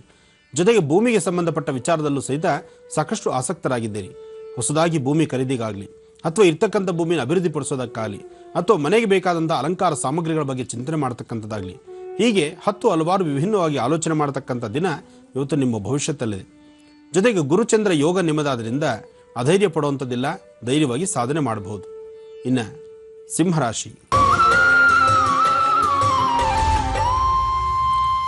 ಸಿಂಹರಾಶಿಯಲ್ಲಿರ್ತಕ್ಕಂಥವ್ರು ರಾಶಿಫಲದಲ್ಲಿ ಸಿಂಹರಾಶಿಯವರಿಗೆ ಸ್ವಲ್ಪ ಆರೋಗ್ಯ ಸಮಸ್ಯೆ, ಮನಸ್ಸಿಗೆ ನೆಮ್ಮದಿ ಇಲ್ಲದಿರತಕ್ಕಂಥದ್ದು, ಅಧಿಕವಾದಂತಹ ಮೈಕೈ ನೋವು, ಚಂಚಲತೆ, ಅಥವಾ ಯಾವುದೇ ಕೆಲಸ ಮಾಡೋದಕ್ಕೆ ಹೋದ್ರೂ ಇವತ್ತು ಯಾಕೋ ಸಮಂಜಸವಾಗಿಲ್ವಲ್ಲ, ಇವತ್ತಿನ ಕೆಲಸಗಳನ್ನು ನಾಳೆಗೆ ಮುಂದೂಡೋಣ, ಅಥವಾ ನೀವು ಯಾವ ಕೆಲಸಕ್ಕೆ ಹೊರಡಬೇಕಾಗುತ್ತೋ ಸರಿಯಾದ ಸಮಯಕ್ಕೆ ಆ ಕೆಲಸಕ್ಕೆ ಹೊರಡೋಕ್ಕಾಗದಿರ ಇಲ್ಲದ ಅಸಮಾಧಾನ ಸನ್ನಿವೇಶಗಳು ಎದುರಾಗ್ತಾ ಇರುತ್ತೆ. ಇವತ್ತು ಸಿಂಹರಾಶಿಯಲ್ಲಿರ್ತಕ್ಕಂಥವ್ರು ಮಧ್ಯಾಹ್ನ 12 ಗಂಟೆಯಿಂದ 4 ಗಂಟೆ ಒಳಗಾಗಿ ಏನು ಕೆಲಸ ಮಾಡಿದ್ರೂ ಆ ಸಮಯದಲ್ಲಿ ಸ್ವಲ್ಪ ಮಟ್ಟಿಗಾದರೂ ಕೆಲಸಗಳು ಸಾಧನೆ ಆಗುತ್ತೆ. ಅದಾದ ನಂತರ ಕೆಲಸಗಳಲ್ಲಿ ಬಹಳಷ್ಟು ಮಂದಗತಿಯಲ್ಲಿ ಸಾಗುವಂಥ ರೀತಿಯಲ್ಲಿ ಆಗುತ್ತೆ. ಏನೇ ಆದರೂ ಪ್ರತಿದಿನದ ಕೆಲಸಕ್ಕೂ ಇವತ್ತಿನ ಕೆಲಸಕ್ಕೂ ಸಾಕಷ್ಟು ವ್ಯತ್ಯಾಸಗಳು ತರ್ತಕ್ಕಂಥ ದಿನ. ಇವತ್ತು ದುರ್ಗಾ ಗಣಪತಿನ ಆರಾಧನೆ ಮಾಡಿ. ದುರ್ಗಾ ಗಣಪತಿ ಆರಾಧನೆ ಮಾಡೋದ್ರಿಂದ ಸಿಂಹರಾಶಿಯವರಿಗೆ ಸ್ವಲ್ಪ ಮಟ್ಟಿಗೆ ನೆಮ್ಮದಿ ಅಂತ ಹೇಳ್ಬೋದು. ಇನ್ನು ಕನ್ಯಾ ರಾಶಿ. ಕನ್ಯಾ ರಾಶಿಯಲ್ಲಿರ್ತಕ್ಕಂಥವ್ರು, ರಾಶಿ ಫಲದಲ್ಲಿ ಕನ್ಯಾ ರಾಶಿಯಲ್ಲಿರ್ತಕ್ಕಂಥವ್ರಿಗೆ ಇವತ್ತು ಗುರುಚಂದ್ರ ಯೋಗ ಚೆನ್ನಾಗಿದೆ. ಗುರು ಮತ್ತು ಚಂದ್ರ ಯೋಗ. ಚಂದ್ರ ಅಂದರೆ ಮನಸ್ಕಾರಕ, ಗುರು ಕಾರ್ಯಸಿದ್ಧಿ ಇರತಕ್ಕಂಥದ್ದು. ಹಾಗೆ ಕನ್ಯಾ ರಾಶಿಯಲ್ಲಿರ್ತಕ್ಕಂಥವ್ರು ಪ್ರತಿದಿನ ಒಂದಲ್ಲ ಒಂದು ಸರಿ ಯಾವುದೋ ಒಂದು ಸಮಸ್ಯೆಗಳಿಂದ ಕಣ್ಣನ್ನೀರು ಹಾಕುವಂಥದ್ದು, ಅಸಮಾಧಾನ ತಂದುಕೊಳ್ಳುವಂಥದ್ದು, ಕೆಲಸ ಕಾರ್ಯಗಳು ಇವತ್ತು ಮಾಡ್ತಾ ಇರ್ತಕ್ಕಂಥ ಕೆಲಸಗಳನ್ನು ಬಿಟ್ಟು ಇನ್ನೊಂದು ಕೆಲಸ ಮಾಡೋಣ ಅಂತ ಆಲೋಚನೆ ಮಾಡುವಂಥದ್ದು, ಅಥವಾ ಆರ್ಥಿಕ ಪರಿಸ್ಥಿತಿ ಅಭಿವೃದ್ಧಿ ಪಡಿಸ್ಕೊಳ್ಳೋದಕ್ಕಾಗಿ ಆ ಒಂದು ನಿಟ್ಟಿನಲ್ಲಿ ನಿಮ್ಮ ಹೋರಾಟ ಮಾಡ್ತಕ್ಕಂಥದ್ದು, ಇಂತೆಲ್ಲ ಸಮಸ್ಯೆಗಳಿತ್ತು. ಆದರೆ ಇವತ್ತು ದುರ್ಗನ ಆರಾಧನೆ ಮಾಡೋದ್ರಿಂದ ಅಥವಾ ಪೌರ್ಣಮಿ ದಿನದಿಂದ ಮಾರುತಾತ್ಮಜ ಪ್ರಸನ್ನ ಆಂಜನೇಯ ಸ್ವಾಮಿನ ಆರಾಧನೆ ಮಾಡೋದ್ರಿಂದ, ಹನುಮನ ಆಲಯಕ್ಕೆ ಹೋಗಿ ವಿಳೆದೆಲೆ, ಕೇಸರಿ, ಬೆಣ್ಣೆ ಇಂತಹದ್ದನ್ನು ಕೊಟ್ಟು ಪ್ರಾರ್ಥನೆ ಮಾಡೋದ್ರಿಂದ ಸಾಕಷ್ಟು ಸಂಕಷ್ಟಗಳಿಂದಲೂ ಮುಕ್ತರಾಗಬಹುದು, ನೆಮ್ಮದಿನ ತಂದುಕೊಳ್ಬೋದು. ಅದರಲ್ಲೂ ಇವತ್ತು ಕನ್ಯಾ ರಾಶಿಯಲ್ಲಿರ್ತಕ್ಕಂಥವ್ರು ಸಣ್ಣ ಮಕ್ಕಳಿಗೆ 9 ವರ್ಷದ ಒಳಗಿರ್ತಕ್ಕಂಥ ಮಕ್ಕಳಿಗೆ ಏನಾದ್ರು ಒಂಚೂರು ತಿನ್ಲಿಕ್ಕೆ ಕೊಡೋದ್ರಿಂದ ಮತ್ತಷ್ಟು ಕಾರ್ಯಸಿದ್ಧಿಯನ್ನು ಸಿದ್ಧಿಪಡಿಸ್ಕೊಳ್ತೀರಿ. ಇನ್ನು ತುಲಾರಾಶಿ. ತುಲಾರಾಶಿಯಲ್ಲಿರ್ತಕ್ಕಂಥವ್ರು, ರಾಶಿ ಬಲದಲ್ಲಿ ತುಲಾರಾಶಿಯವರಿಗೆ ಚಂದ್ರ ಮತ್ತು ಕೇತುವಿನ ಅನುಗ್ರಹದಿಂದ ತುಲಾರಾಶಿಯಲ್ಲಿರ್ತಕ್ಕಂಥವ್ರು ಕೆಲವು ಸಂಕಷ್ಟಗಳಲ್ಲೂ ಇದ್ದೀರಿ, ಹಾಗೆ ಲಾಭವನ್ನು ಕಾಣ್ತೀರಿ. ಇವತ್ತು ನಿಮ್ಮ ಹಳೆ ಸ್ನೇಹಿತರಿಂದಲೋ ಅಥವಾ ನಿಮ್ಮ ಗುರುಗಳಿಂದಲೋ ಅಥವಾ ನಿಮ್ಮ ಮನೆಯಲ್ಲಿರ್ತಕ್ಕಂಥ ಹಿರಿಯರ ಮಾರ್ಗದರ್ಶನದಿಂದಲೋ ಅನುಕೂಲತೆಯನ್ನು ಪಡಿತೀರಿ. ಹಾಗೆ ಅನುಕೂಲ ಇರ್ತಕ್ಕಂಥದ್ದನ್ನು ಅನಾನುಕೂಲ ತಂದುಕೊಳ್ಳುವಂತಹ ಸನ್ನಿವೇಶವೂ ಎದುರಾಗುತ್ತೆ. ಒಳ್ಳೆಯದು ಕಂಡಂಗೆ ಕಂಡು ಅದರಿಂದಲೇ ಕೆಟ್ಟದ್ದಾಗುವಂಥ ಸನ್ನಿವೇಶ ಎದುರಾಗ್ಬಿಡುತ್ತೆ. ಜೋಪಾನ, ಯಾವುದೇ ಒಂದು ತೀರ್ಮಾನ, ಯಾವುದೇ ಒಂದು ಕೆಲಸ ಕಾರ್ಯ ಮಾಡಬೇಕಾದ್ರೂ ಸ್ವಲ್ಪ ಎಚ್ಚರಿಕೆ ಇಟ್ಕೊಂಡು ಮಾಡಿದ್ದೆ ಆದರೆ ಸಾಕಷ್ಟು ಲಾಭವನ್ನೇ ತಂದುಕೊಳ್ತೀರಿ. ಒಳ್ಳೆಯದಾಗಲಿ. ಇನ್ನು ವೃಶ್ಚಿಕ ರಾಶಿ. ವೃಶ್ಚಿಕ ರಾಶಿಯಲ್ಲಿರ್ತಕ್ಕಂಥವರು ಆರೋಗ್ಯದ ಬಗ್ಗೆ ಬಹಳಷ್ಟು ಕಾಳಜಿ ವಹಿಸಿ. ಆರೋಗ್ಯದಲ್ಲಾಗುವಂತಹ ವ್ಯತ್ಯಾಸಗಳಿದೆ. ಮನಸ್ಸಿಗೆ ನೆಮ್ಮದಿ ಇಲ್ಲಂತಹ ಪರಿಸ್ಥಿತಿ ಎದುರಾಗ್ತದೆ. ಅರ್ಧ ತಲೆನೋವಿಂದ ಒದ್ದಾಡ್ತೀರಿ, ಅಥವಾ ತಲೆ ತಿರುಗುವಂಥದ್ದು, ವಾಕರಿಕೆ ಬರುವಂಥದ್ದು, ವಾಮಿಟ್ ಆಗುವಂತಹ ಸನ್ನಿವೇಶ, ಹೀಗೆ ಹೊಟ್ಟೆಗೆ ಸಂಬಂಧಪಟ್ಟಂಥದ್ದು, ಹೀಗೆ ಒಂದಲ್ಲ ಒಂದು ಕಡೆ ವೃಶ್ಚಿಕ ರಾಶಿಯವರಿಗೆ ಆರೋಗ್ಯದಲ್ಲಿ ಸಾಕಷ್ಟು ವ್ಯತ್ಯಾಸಗಳು ಕಾಣುತ್ತೆ. ಏನೇ ಆದರೂ ಸಹಿತ ಒಂದಿಷ್ಟು ಜೇನುತುಪ್ಪ ಅಂದರೆ 1-2 ಡ್ರಾಪ್ ಜೇನುತುಪ್ಪ ಹಾಲಲ್ಲಾಗಲಿ ಅಥವಾ ನೀರಲ್ಲಾಗಲಿ ತೆಗೆದುಕೊಳ್ತಕ್ಕಂಥದ್ರಿಂದ ಆರೋಗ್ಯ ವೃದ್ಧಿ. ಜೊತೆಗೆ ತುಳಸಿ ಪ್ರಾರ್ಥನೆ ಮಾಡಿ 1 ಉದ್ಧರಣೆ ತುಳಸಿ ತೀರ್ಥವನ್ನು ತಂದುಕೊಳ್ಳಿ. ಆ ತುಳಸಿ ತೀರ್ಥವನ್ನು ತೆಗೆದುಕೊಂಡು ನಿಮ್ಮ ಮನೆ ದೇವರನ್ನ ಮತ್ತು ಸುಬ್ರಹ್ಮಣ್ಯೇಶ್ವರನ ಪ್ರಾರ್ಥನೆ ಮಾಡೋದ್ರಿಂದ ವೃಶ್ಚಿಕ ರಾಶಿಯಲ್ಲಿ ಬಂದು ದುಗ್ತಕ್ಕಂಥ ಸಮಸ್ಯೆಗಳಿಂದ ಮುಕ್ತರಾಗಬಹುದು, ನೆಮ್ಮದಿ ಸಿಗುತ್ತೆ. ಒಳ್ಳೆಯದಾಗಲಿ. ರಾಶಿ ಫಲವನ್ನ ಗುರೂಜಿ ಈಗ ಮತ್ತೊಮ್ಮೆ ಮುಂದುವರಿಸ್ತಾರೆ. ಗುರೂಜಿ, ಧನು ರಾಶಿಯಿಂದ ತಿಳಿಸ್ಕೊಡ್ಬೇಕಾಗಿತ್ತು. ಖಂಡಿತಮ್ಮ. ಇನ್ನು ಧನುರಾಶಿ. ಧನುರಾಶಿಯಲ್ಲಿರ್ತಕ್ಕಂಥವ್ರು, ರಾಶಿ ನಕ್ಷತ್ರಚಾರ ಪ್ರಕಾರ ಧನುರಾಶಿಯಲ್ಲಿರ್ತಕ್ಕಂಥವ್ರು ಯಾವುದೇ ಕೈಂಕರ್ಯಗಳನ್ನು, ಯಾವುದೇ ಕೆಲಸ ಕಾರ್ಯಗಳನ್ನು ಮಾಡಿದ್ರೂ ಅನುಮಾನಾಸ್ಪದವಾಗೇ ಇರುತ್ತೆ. ಒಳ್ಳೆಯದು ಅಂತ ನೀವು ಆಲೋಚನೆ ಮಾಡಿ ಯಾವುದೋ ಒಂದು ಒಳ್ಳೆ ಕೆಲಸ ಮಾಡೋಣ ಅಂತ ಹೊರಟರು, ಅಲ್ಲಿ ನಿಮ್ಮ ಜೊತೆಲಿರ್ತಕ್ಕಂಥವ್ರು, ನಿಮ್ಮ ಆತ್ಮೀಯರೋ, ಬಂಧುವರ್ಗವೋ ಅಥವಾ ನಿಮ್ಮ ಸಹಪಾಠಿಗಳು ಏನೋ ಒಂದು ತರಹ ಅನುಮಾನಾಸ್ಪದವಾಗಿ ನೋಡಿ ಮಾಡ್ತಕ್ಕಂಥ ಒಳ್ಳೆ ಕೆಲಸಗಳನ್ನು ಸಹಿತ ಕಲ್ಲು ಹಾಕಿ ಅದಕ್ಕೆ ಹಿಂಸೆ ಪಡಿಸ್ತಿರ್ತಾರೆ. ಜೊತೆಗೆ ಇವತ್ತಿನ ದಿವಸ ವಿದ್ಯಾರ್ಥಿನಿಯರ ಜೀವನದಲ್ಲೂ ನಿಮ್ಮ ಅಭಿವೃದ್ಧಿಗೋಸ್ಕರ ವಿದ್ಯಾಭ್ಯಾಸವನ್ನು ಹೀಗೆ ಮಾಡಬೇಕು, ಇಂತಿಷ್ಟೇ ಅನುಕೂಲ ಪಡಿಬೇಕು ಅಂತ ಕ್ರಮದಿಂದ ನೀವು ಓದಿದ್ರು ಸಹಿತ ಎಲ್ಲೋ ಒಂದು ಕಡೆ ಅದರಲ್ಲಿ ವ್ಯತ್ಯಾಸಗಳು ಕಾಣುವಂಥ ರೀತಿಯಲ್ಲಾಗುತ್ತೆ. ಮನಸ್ಸಿಗೆ ಚಂಚಲತೆ ಉಂಟಾಗಿ ಯಾವುದು ಸರಿ ಯಾವುದು ತಪ್ಪು ಅಂತಕ್ಕಂಥದ್ರ ವಿಮರ್ಶನೆ ಸಾಕಷ್ಟು ಸಮಯ ತೆಗೆದುಕೊಳ್ಳುತ್ತೆ. ಧನುರಾಶಿಯಲ್ಲಿರ್ತಕ್ಕಂಥ ವಯಸ್ಸಾದಂತಹ ವೃದ್ಧರು ಸಾಧ್ಯವಾದಷ್ಟು ನಡಿಬೇಕಾದ್ರೆ ಮತ್ತೊಬ್ಬರ ಸಹಾಯವನ್ನು ತೆಗೆದುಕೊಳ್ಳೋದ್ರಲ್ಲಿ ತಪ್ಪಲ್ಲ. ಇವತ್ತು ಕಾಲಿಡುತ್ತಕ್ಕಂಥದ್ದು, ಕಾಲಕ್ಕೆ ಪೆಟ್ಟು ಮಾಡ್ಕೊಳ್ತಕ್ಕಂಥದ್ದು, ಒಂದಲ್ಲ ಒಂದು ಕಡೆ ಸಣ್ಣ ಪುಟ್ಟ ಗಾಯಗಳು ಮಾಡ್ಕೊಳ್ಳುವಂಥ ಸನ್ನಿವೇಶವೂ ಎದುರಾಗ್ಬೋದು. ಮಕ್ಕಳಾಗಲಿ ದೊಡ್ಡವರಾಗಲಿ ಅವ್ರ ಬಗ್ಗೆ ಮನೇಲಿರ್ತಕ್ಕಂಥವ್ರು ಸ್ವಲ್ಪ ಗಮನ ಹರಿಸುವಂಥದ್ದು ಬಹಳಷ್ಟು ಸೂಕ್ತ. ಇನ್ನು ಮಕರ ರಾಶಿ.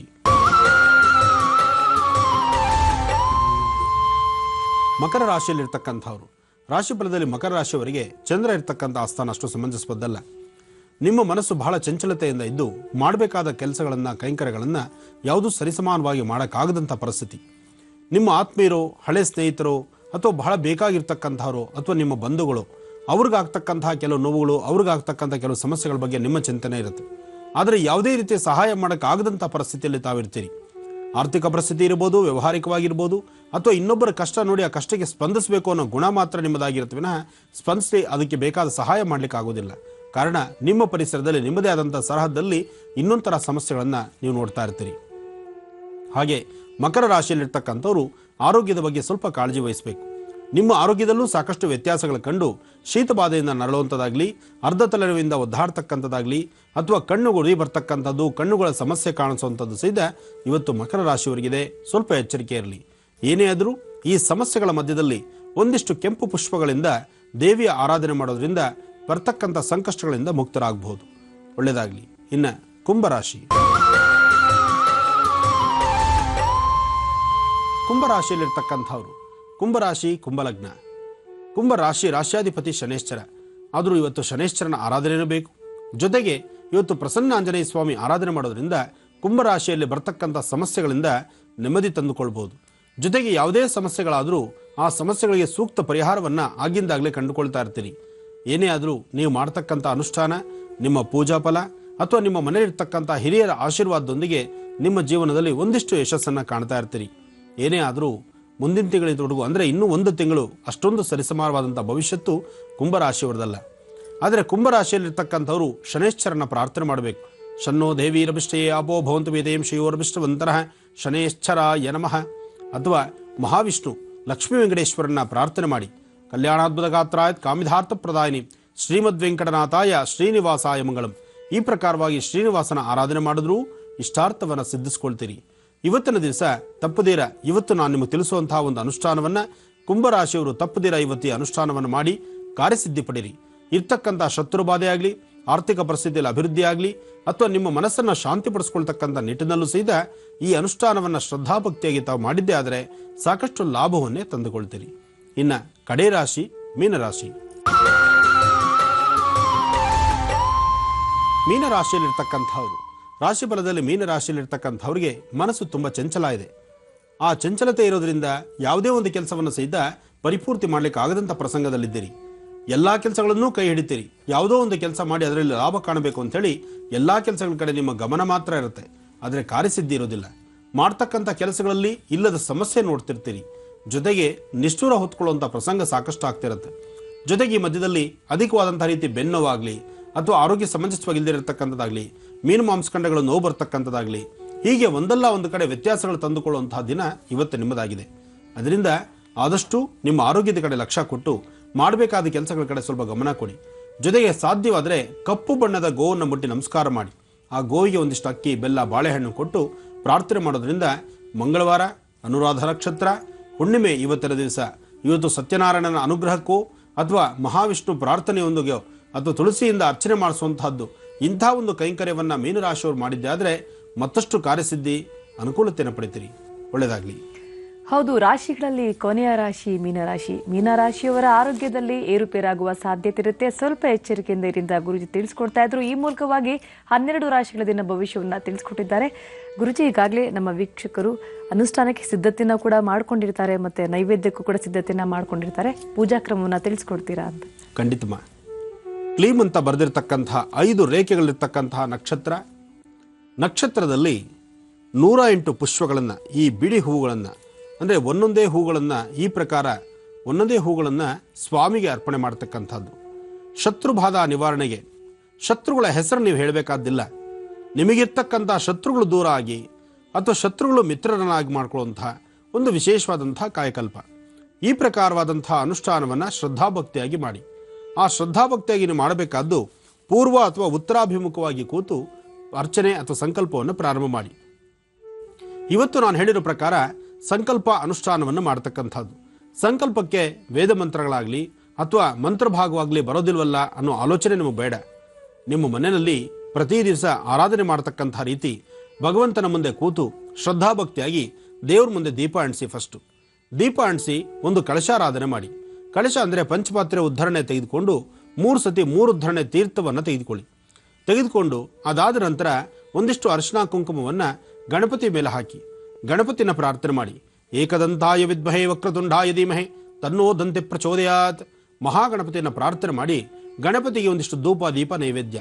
ಗಣಪತಿಗೆ ಒಂದಿಷ್ಟು ನಿಮಗೆ ಬರ್ತಕ್ಕಂತಹ ಗಣಪತಿಯ ಹೆಸರುಗಳನ್ನು ಹೇಳಿ. ಏಕದಂತಾಯ ನಮಃ, ವಕ್ರತುಂಡಾಯ ನಮಃ, ಗಜವಕ್ರಾಯ ನಮಃ, ಗಣಪತೇ ನಮಃ, ಮಹಾಗಣಪತೇ ನಮಃ.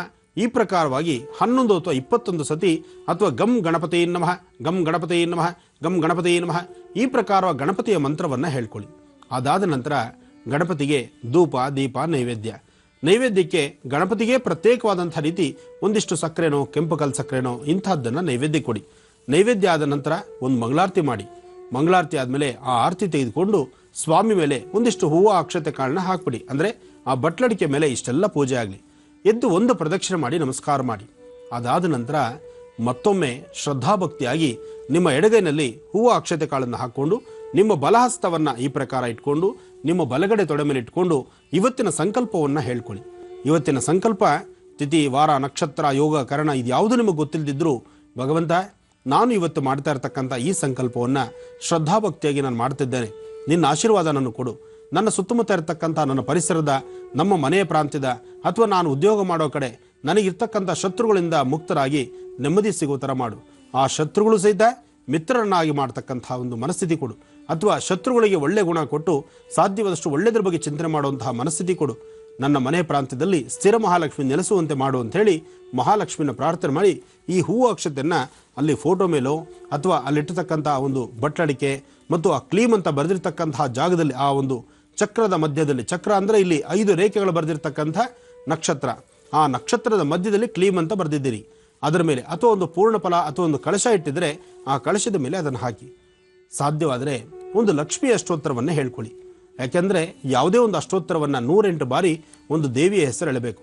ಓಂ ದುಂ ದುರ್ಗಾಯೇ ನಮಃ, ಓಂ ದುಂ ದುರ್ಗಾಯೇ ನಮಃ.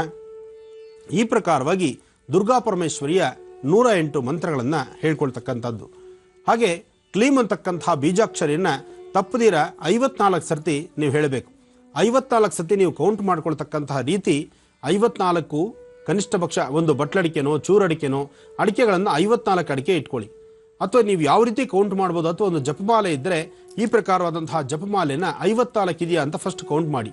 54 ಇದ್ದರೆ 54 ಸರ್ತಿ ಕ್ಲೀಮ್ ಅಂತಕ್ಕಂತಹ ಮಂತ್ರವನ್ನು ಕ್ಲೀಮ್ ಕ್ಲೀಮ್ ಕ್ಲೀಮ್ ಕ್ಲೀಮ್ ಕ್ಲೀಮ್ ಅಂತಕ್ಕಂತಹ ಮಂತ್ರವನ್ನು ಹೇಳ್ಕೊಂಡು ಹೋಗಿ. ಅದಾದ ನಂತರ ಶ್ರೀಮ್ ಅಂತಕ್ಕಂತಹ ಮಂತ್ರವನ್ನು ಫಸ್ಟು ಕ್ಲೀಮ್ 54 ಸರ್ತಿ ಹೇಳಿ, ಅದಾದ ನಂತರ ಶ್ರೀಮ್ ಅಂತಕ್ಕಂತಹ ಬೀಜಾಕ್ಷರಿಯನ್ನು ಅದನ್ನು ಸಹಿತ 54 ಸರ್ತಿ ಹೇಳ್ಕೊಳ್ಳಿ. ಶ್ರೀಮ್ ಅಂತಕ್ಕಂತಹದ್ದು ಮಹಾಲಕ್ಷ್ಮಿಯ ಮೂಲ. ಆ ತಾಯಿನ ಒಲಿಸ್ಕೊಳ್ಳಿಕ್ಕೋಸ್ಕರ, ಮನೆಯಲ್ಲಿ ಸ್ಥಿರ ಮಹಾಲಕ್ಷ್ಮಿ ನಿಲ್ಲಿಸ್ಲಿಕ್ಕೋಸ್ಕರ, ಎಂತಹ ಸಮಸ್ಯೆಗಳಿದ್ರೂ ಸಮಸ್ಯೆಗಳಿಗೆ ಒಂದಿಷ್ಟು ಸೂಕ್ತ ಪರಿಹಾರವನ್ನು ಕಾಣಲಿಕ್ಕೋಸ್ಕರ ಈ ಪ್ರಕಾರವಾದಂಥ ಅನುಷ್ಠಾನ ಆದ ನಂತರ ಧೂಪ ದೀಪ ನೈವೇದ್ಯ. ಫಸ್ಟ್ ಧೂಪ ಮಾಡ್ತಕ್ಕಂಥದ್ದು 2 ಊದುಕಡ್ಡಿ ಎಣಿಸಿ ನಿಮ್ಮ ಮನೆ ದೇವರಿಗೂ ಮತ್ತು ನೀವು ಇವತ್ತು ಮಾಡ್ತಾ ಇರ್ತಕ್ಕಂಥ ಅನುಷ್ಠಾನಕ್ಕೂ ಅದೇ ಥರ ಮಾಡಿ. ಈ 108 ಪುಷ್ಪಗಳಿಂದ 108 ಹೆಸರುಗಳಿಂದ ತಾಯಿನ ಅರ್ಚನೆ ಮಾಡ್ತಕ್ಕಂಥದ್ದು. ಅಥವಾ ದುಮ್ ದುರ್ಗಾಯೇ ನಮಃ ಅಂತೇಳೋದು, ಒಂದು ಹೂವನ್ನು ತೆಗೆದು ಆ ಒಂದು ಅಡಿಕೆ ಮತ್ತು ಆ ಕ್ಲೀಮ್ ಅಂತ ಬರೆದಿರ್ತಕ್ಕಂಥ ಸ್ಥಳಕ್ಕೆ ಹಾಕುವಂಥದ್ದು. ಈ ಪ್ರಕಾರ ಮಾಡಿದಾದ ನಂತರ ಧೂಪ ದೀಪ ನೈವೇದ್ಯ. ನೈವೇದ್ಯ ಆದಮೇಲೆ ಮತ್ತೊಂದು ಸತಿ ಮಹಾಮಂಗಳಾರತಿ ಮಾಡಬೇಕು. ಆ ಆರತಿ ಮಾಡಿದಾದ ನಂತರ ಆರತಿ ಮಾಡೋದಕ್ಕೂ ಮುನ್ನ ಗೆಜ್ಜೆ ವಸ್ತ್ರ ಇದ್ದರೆ ವಸ್ತ್ರ ಹಾಕಿ, ಅಲಂಕರಣಾರ್ತಿ ವಸ್ತ್ರ. ನೀವು ಪ್ರತಿ ದಿವಸ ಯಾವುದಾದ್ರು ಒಂದು ವ್ರತಾನುಷ್ಠಾನ ಹೇಗೆ ಮಾಡ್ತೀರೋ ಅದೇ ಪ್ರಕಾರ ಮಾಡಿ. ಯಾಕೆಂದರೆ ನಾನು ಇಲ್ಲಿ ನಿಮಗೆ ಎಲ್ಲವನ್ನೂ ಸಹಿತ ಬಹಳಷ್ಟು ಚೊಕ್ಕಟವಾಗಿ ನಿಧಾನಕ್ಕೆ ಅದರಲ್ಲಿ ಬಹಳಷ್ಟು ಸಿಂಪಲ್ ಆಗಿ ತಿಳಿಸ್ತಾ ಇದ್ದೇನೆ. ಯಾಕೆಂದರೆ ಪ್ರತಿದಿನ ನೀವು ವ್ರತಾನುಷ್ಠಾನಗಳನ್ನು ಮಾಡ್ತಾ ಇದ್ದೀರಿ. ಆ ವ್ರತಾನುಷ್ಠಾನ ಹೇಗೆ ಮಾಡ್ತೀರೋ ಅದೇ ಪ್ರಕಾರ ಮಾಡಿ. ಇದರಲ್ಲಿ ಪ್ರತ್ಯೇಕವಾಗಿ ಮಾಡುವಂಥದ್ದೇನಿಲ್ಲ. ಇದಾದ ನಂತರ ನೀವು ಬರೆದಿರ್ತಕ್ಕಂಥ ಆ ಮಂಡಲದ ಮೇಲೆ ಪುಷ್ಪಗಳಿಂದ ಅರ್ಚನೆ ಆದ ಮೇಲೆ ಒಂದು ಮಹಾಮಂಗಳಾರತಿ ಮಾಡಿ. ಮಂಗಳಾರತಿ ಆದ ನಂತರ 11 ಪ್ರದಕ್ಷಿಣೆ ಮಾಡಬೇಕು. 11 ಪ್ರದಕ್ಷಿಣೆ ಮಾಡಿ ಒಮ್ಮೆ ಸಾಷ್ಟಾಂಗ ನಮಸ್ಕಾರ ಮಾಡಿ ಅದರ ಮೇಲಿರ್ತಕ್ಕಂಥ ಪುಷ್ಪ ಪ್ರಸಾದವನ್ನು ನಿಮ್ಮ ಬಲಭಾಗದಲ್ಲಿ ತೆಗೆದುಕೊಳ್ಳಿ. ಅಂದರೆ ಪುಷ್ಪ ಪ್ರಸಾದವನ್ನು ಕಣ್ಣುಗೊತ್ಕೊಂಡು ತಲೆಗೆ ಮುಡ್ಕೊಳ್ಳುವಂಥ ಹೆಣ್ಣುಮಕ್ಕಳು ತಲೆಗೆ ಮುಡ್ಕೊಳ್ಳಿ. ಅಥವಾ ಗಂಡಸರ ಅನುಷ್ಠಾನ ಮಾಡಿದ್ರೆ ನಿಮ್ಮ ಪಾಕೆಟಲ್ಲಿ ಇಟ್ಕೊಳ್ಳಿ, 2 ಕಿವಿ ಹತ್ರ ಇಟ್ಕೊಳ್ಳಿ. ಖಂಡಿತ ಕಾರ್ಯಸಿದ್ಧಿ ಆಗುತ್ತೆ, ಒಳ್ಳೆಯ ಯಶಸ್ಸಿನ ಫಲ ನಿಮಗಾಗುತ್ತೆ, ಸಂಪೂರ್ಣವಾದಂಥ ಫಲ ನಿಮಗೆ ಸಿಗುತ್ತೆ. ಒಳ್ಳೆಯದಾಗಲಿ.